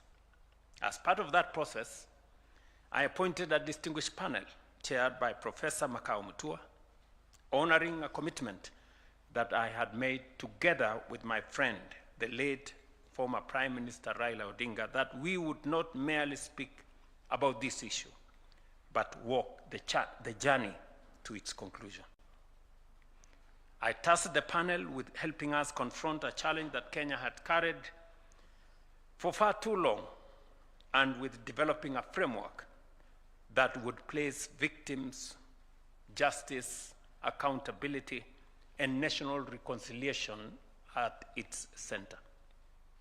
Subsequently, the court directed that the framework be developed by the Kenya National Commission on Human Rights. And that is why today we gather to launch the fruit of that work. And as was said earlier, I subsequently issued Presidential Proclamation number 1 of 2026 in accordance with Article 2542 of the Constitution, charging the Kenya National Human Commission on Human Rights with the responsibility of developing and submitting a framework to guide the provision of compensation for victims of human rights violations, including those arising from public protests. The proclamation was subsequently published as Kenya Gazette number 3114. I wish to commend the Kenya National Commission on Human Rights for their dedication, wisdom, and patriotism in delivering this framework for compensation and reparations to victims of human rights violations during protests and picketing.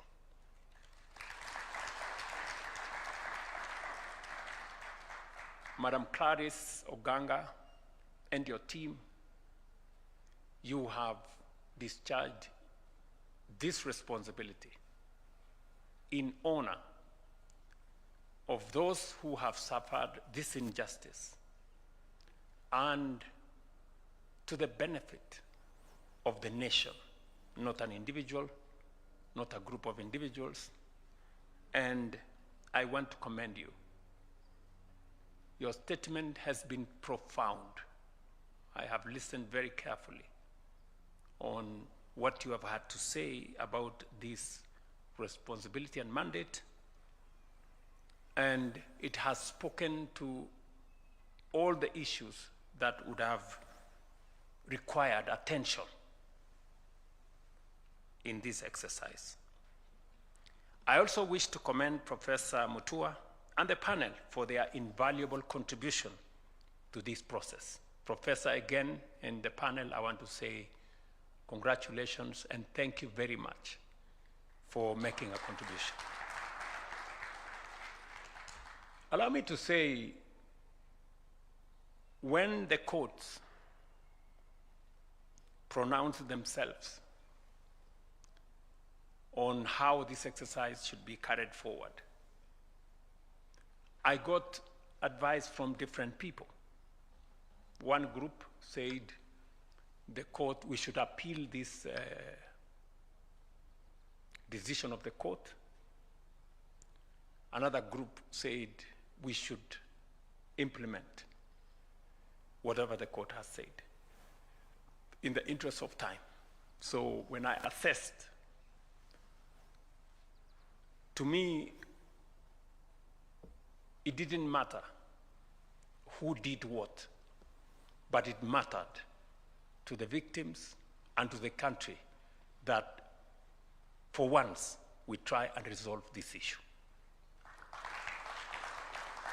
And I want to thank again Professor Makau, who came to consult with me, and we agreed with him that while it was okay for us to go to court and appeal, but we must also agree with the court, proceed with the process, so that Kenyans can for once know that we are committed to our word. This framework represents a major milestone in protecting the rights of those harmed during protests, advancing social reconciliation, providing redress for victims, and strengthening our democracy. As a demonstration of our commitment, we have already allocated Kenya shillings 2 billion towards compensation and reparation for those who have suffered verified harm arising from protests and unrest, including affected families, injured citizens, businesses lost, and law enforcement officers injured in the course of their duties. But let me be clear. This is, as has been said by many, the beginning of the journey, not the end. Let me also be clear about what these payments are and what they are not. They are not the price of life, of pain, or of loss. No amount of money could ever be. The Kenya shillings 2 billion we have committed cannot replace a son or a daughter. It cannot restore years and lot of trauma. It cannot fully compensate a family, a trader, or a community for all that has been taken away from them. What it does represent is the state's acknowledgement that harm occurred, that victims matter, and that a nation heals by tending to its wounds rather than pretending they do not exist. Nor is this redress a reward for violence, looting, criminality, or unlawful conduct. Neither should it be understood as a license for disorder on one hand, or excesses and violations of rights on the other. It is redress for harm suffered by citizens, an affirmation that the rule of law applies equally to everyone. And let no one mistake compassion for impunity. Compensation does not retire accountability. The law applies equally to the citizen and the officer, to the protester and the police. Where wrongdoing occurred, accountability must follow its proper course. I have come to see our country as a single body. It has many parts, and no two are alike. The hand is not the foot. The eye is not the ear. Yet all belong to one body and share one life. When a thorn pierces the foot, it is not the foot alone that suffers. The whole body stops to remove it. So it is with us. The young person injured in a protest, the trader who lost a lifetime's work to looting, the police officer hurt while keeping the peace, and the family mourning a loved one are not rival camps. They are all Kenyans. They are all part of one national body. When any one of them is wounded, Kenya is wounded. And a nation does not heal by choosing whose pain matters. It heals by acknowledging all suffering, pursuing justice for all, and committing itself to doing better. That is why this framework is only the beginning.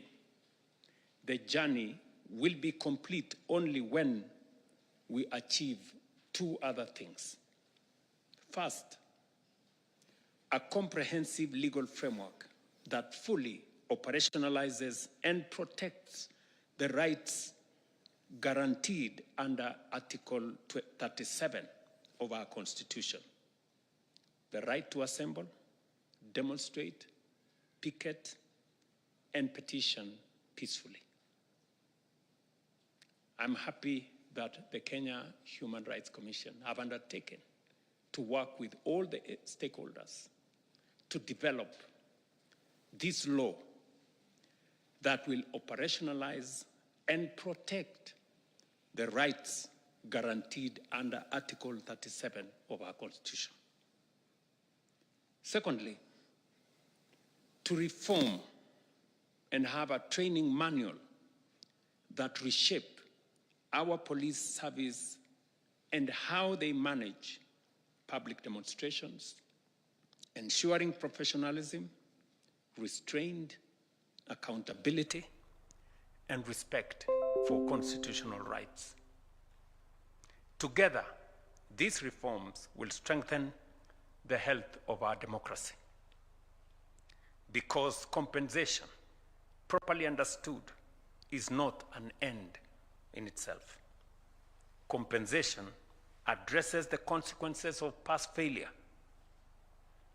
but reform must prevent their recurrence. We must also recognize a new challenge of our time. Artificial intelligence and digital platforms have transformed how information is created, shared, and consumed, especially among young people. While these technologies have expanded access to information, created new opportunities for learning, innovation, and commerce, and enriched democratic participation, they can also be used and have been used to spread misinformation, manipulate public discourse, inflame tensions, and fuel unrest. We must therefore be firm that technology must serve truth, responsibility, and national unity, not deception, division, and violence. If we remain committed to this path, this framework will mark more than the compensation of victims. It will mark the beginning of the end of a painful chapter in our national life. A chapter in which demonstrations often ended in injury, loss of life, destruction, and division. A chapter that has burdened generations of Kenyans for far too long, and a chapter that this generation must now resolve. This, our generation. The future of Kenya cannot be one in which citizens fear exercising their constitutional rights. Neither can it be one in which legitimate grievances are hijacked by violence, criminality, destruction, and political opportunism, or met by excessive force and violation of constitutional rights. We must reject both extremes. We must protect the right to protest. We must protect life. We must protect property. And we must protect human dignity. And above all, we must remember that before we are protesters, police officers, traders, leaders, or activists, we are Kenyans. Today, we affirm that every life matters. Every victim deserves recognition, and every Kenyan has a right to exercise their constitutional freedoms without fear. Let us therefore hold fast our constitutional rights to peacefully assemble and to non-violence in how we engage one another as citizens, as leaders, or even with our security agencies. This is not an isolated act. I think many leaders here have spoken to how we move together and how sometimes we treat each other not so fairly. This act that we have decided as a nation that we must do, that we must confront what has harmed many people, made us to lose lives, made us to lose property, made us to create division, we must confront as a nation. And I say it is not an act in isolation. It is part of what we are rebuilding as a nation. And it goes beyond money. I have listened very carefully to the governor of Wajir. He was emotional today as he was emotional in Wajir.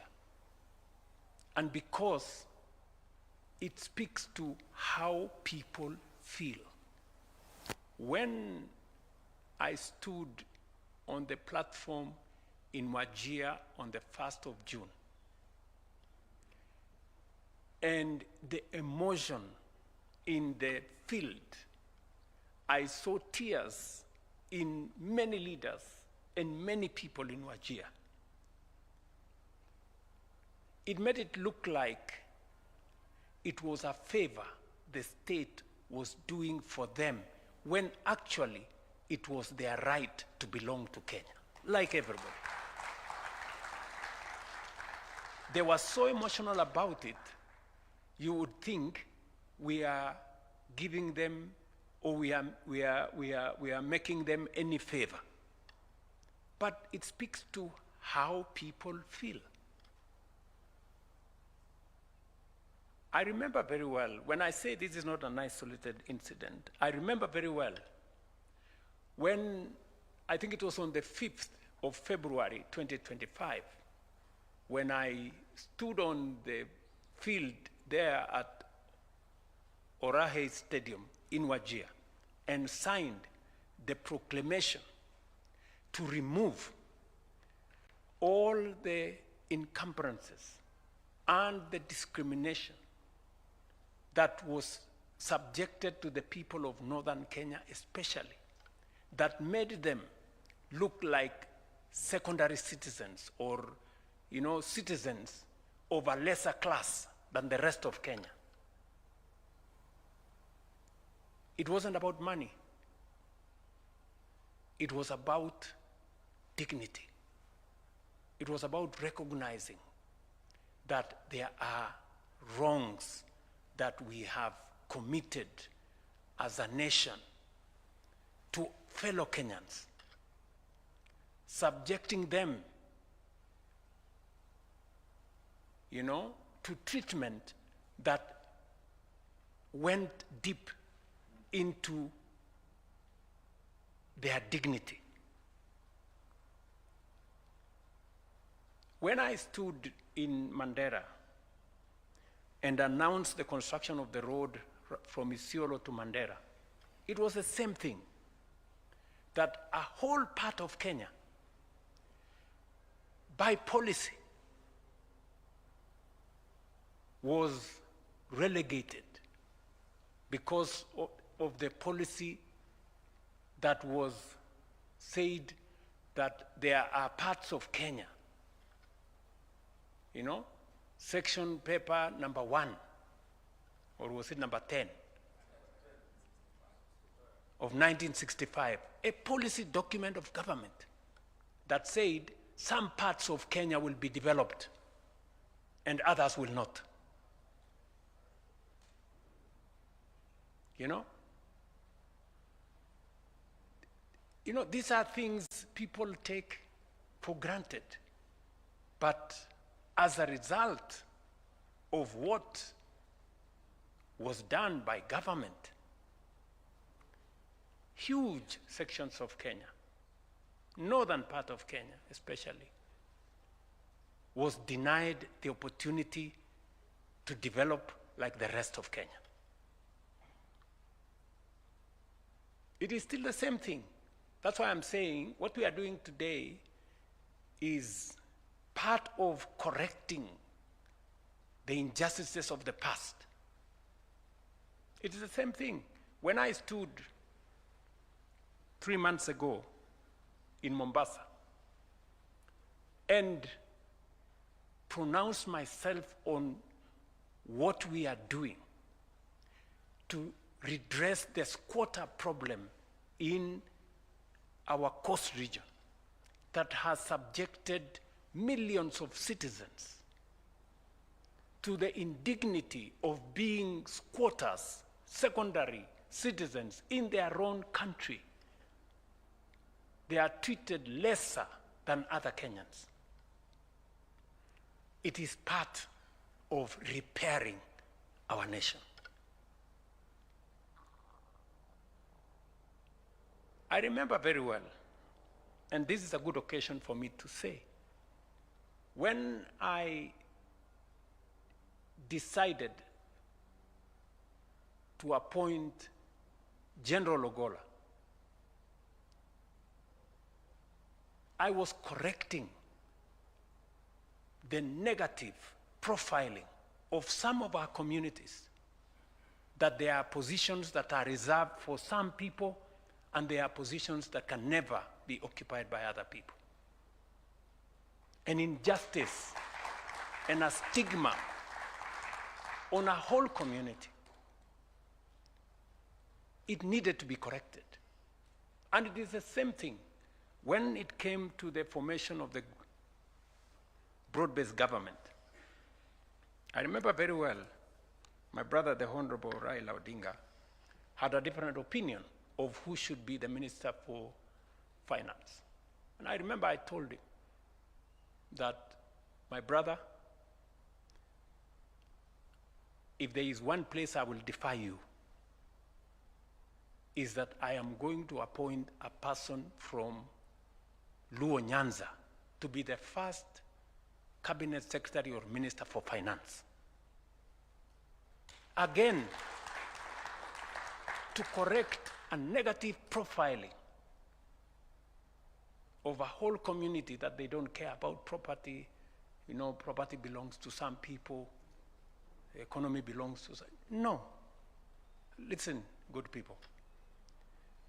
And it is also the same reason why I have made the decision that development in Kenya is never going to be done again on account of which citizen has voted in which direction.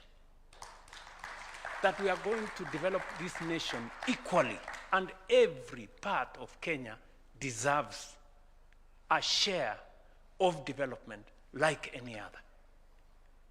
That we are going to remove the mentality that there are those who have more shares than others. This is one nation. And finally, when we developed the bottom-up economic transformation agenda, it was also about correcting this nation. You know, there is a perception in Kenya that it is okay for people to be poor. There are people who are made to be poor. There are people who are made to stay in slums. And there are the rest of us. There are people who are supposed to remain jobless. There are people, do you know, for example, good people, when we talk about the people in slums, just explain to me how the rest of us here have houses that have 3, 4 toilets. There is a citizen in Kenya who doesn't have a toilet and has to pay to use a toilet, and it is supposed to be okay. How is that supposed to be okay? What kind of indignity do we make other citizens to go through? That there are people who become sick, but they cannot go to hospital. They will wait to die because they have no way of paying their way in hospital. And it's supposed to be okay. And then when we rally the country to carry everybody on board, that those of us who have a privilege to have, those of us who have a privilege to have a payslip, to have a job, can extend our contribution so that we can carry the people in the slums along. We can carry those who cannot go to hospital along. You hear people say, we are defenders of the dignity of the payslip. So, what about the indignity of being jobless? What about the indignity of suffering in a country that we are all supposed to belong? You know, these are things we must correct. And it doesn't matter, to me, the consequences. We must correct.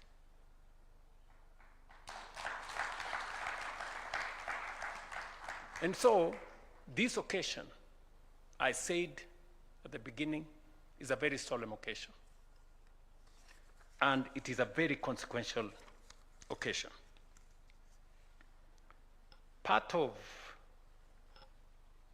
why my good party leader, part of why maybe you got a late invitation, and I thought about it this morning, was because this occasion originally was supposed to be a private occasion. It was supposed to be a small occasion for the commission to come and give me a report. But I said no. You know, there are people who don't know the consequence of this occasion. There are people who underestimate the consequence of this occasion. It is part of us getting and making peace with ourselves as a nation. And I really want to persuade us as leaders to lead from the front. Many people have spoken to how it is easy to dodge this kind of thing. You know, there are so many reports that have been done. You know, one good friend of mine told me, you know, if you go this journey, you could easily be taken to The Hague because you are actually admitting that your government and those others have committed crimes. But so be it. We must confront this occasion. I've had to make very difficult decisions, so this is no excuse. Let's make this one as well, so that we can take the nation forward. And I want to congratulate the Kenya Human Rights Commission. You have done a good job. You've really done a good job. I mean, when somebody does a good job, let us call it what it is. Carry forward. And I have listened to you very carefully, and you have said that we need to make resources available to you and your commission so that you can discharge your responsibility, because it is now almost a requirement that whatever it is we do, whether we are keeping the peace or we are running development, it must be in tandem with the rights of people. And so I agree with you, and I am very happy that you are making this request when everybody is sitting here. The people who appropriate money are sitting here. The people who work on a budget, they are sitting here. The executive is here. The deputy president is here. You are listening to what she has said. The leaders of majority, the leaders of minority, the people who run parliament, our speakers are here. I think the chair, Clarice, and her team deserve the request they have made. Yeah, and all of us will pull from wherever we can to make sure that this happens. As you are aware, this conversation we are having in Kenya is not an isolated conversation. It is the same conversation we will be having tomorrow in France. And we will be having tomorrow a conversation about fairness and about how we treat each other. We will be making, personally, I will be taking a very candid position that as a people, we do not want relationships with others based on dependency. No, we want a relationship of sovereign equality. We will be making, I will be taking the position tomorrow on a relationship not based on charity, aid, or assistance, but on mutually beneficial partnerships. Not a relationship based on extraction of our resources, but on investment that benefits us and benefits those who are investing. It is a conversation about relationships. How are we living together? We will be pitching for a different international governance and international financial architecture. One that recognizes everybody. You know, we have had a United Nations that exactly treats some as more equal than others. We are saying it is no longer tenable, it is no longer acceptable to have an organization that is not representative, that is not democratic, and that is not accountable. We're going to be taking a very firm position, and Kenya will lead the way on behalf of this continent. Because they say any injustice anywhere is injustice everywhere. And we do not be victims of that. I think there was a saying that when they came for I don't know who, you did nothing. Then they came for the next guy, and then when finally they came for you, there was nobody. So we have to take our position. And that is how we're going to relate. That's how we're going to build a much more fairer world as we build a much more fairer country. Ladies and gentlemen, let the measure of our success not be in how much we pay, but in how much we reform, so that the wounds we tend today are never inflicted again. That is the promise of this day. That is the responsibility of this generation. That is the Kenya we must build together. And this is my solemn commitment to the nation.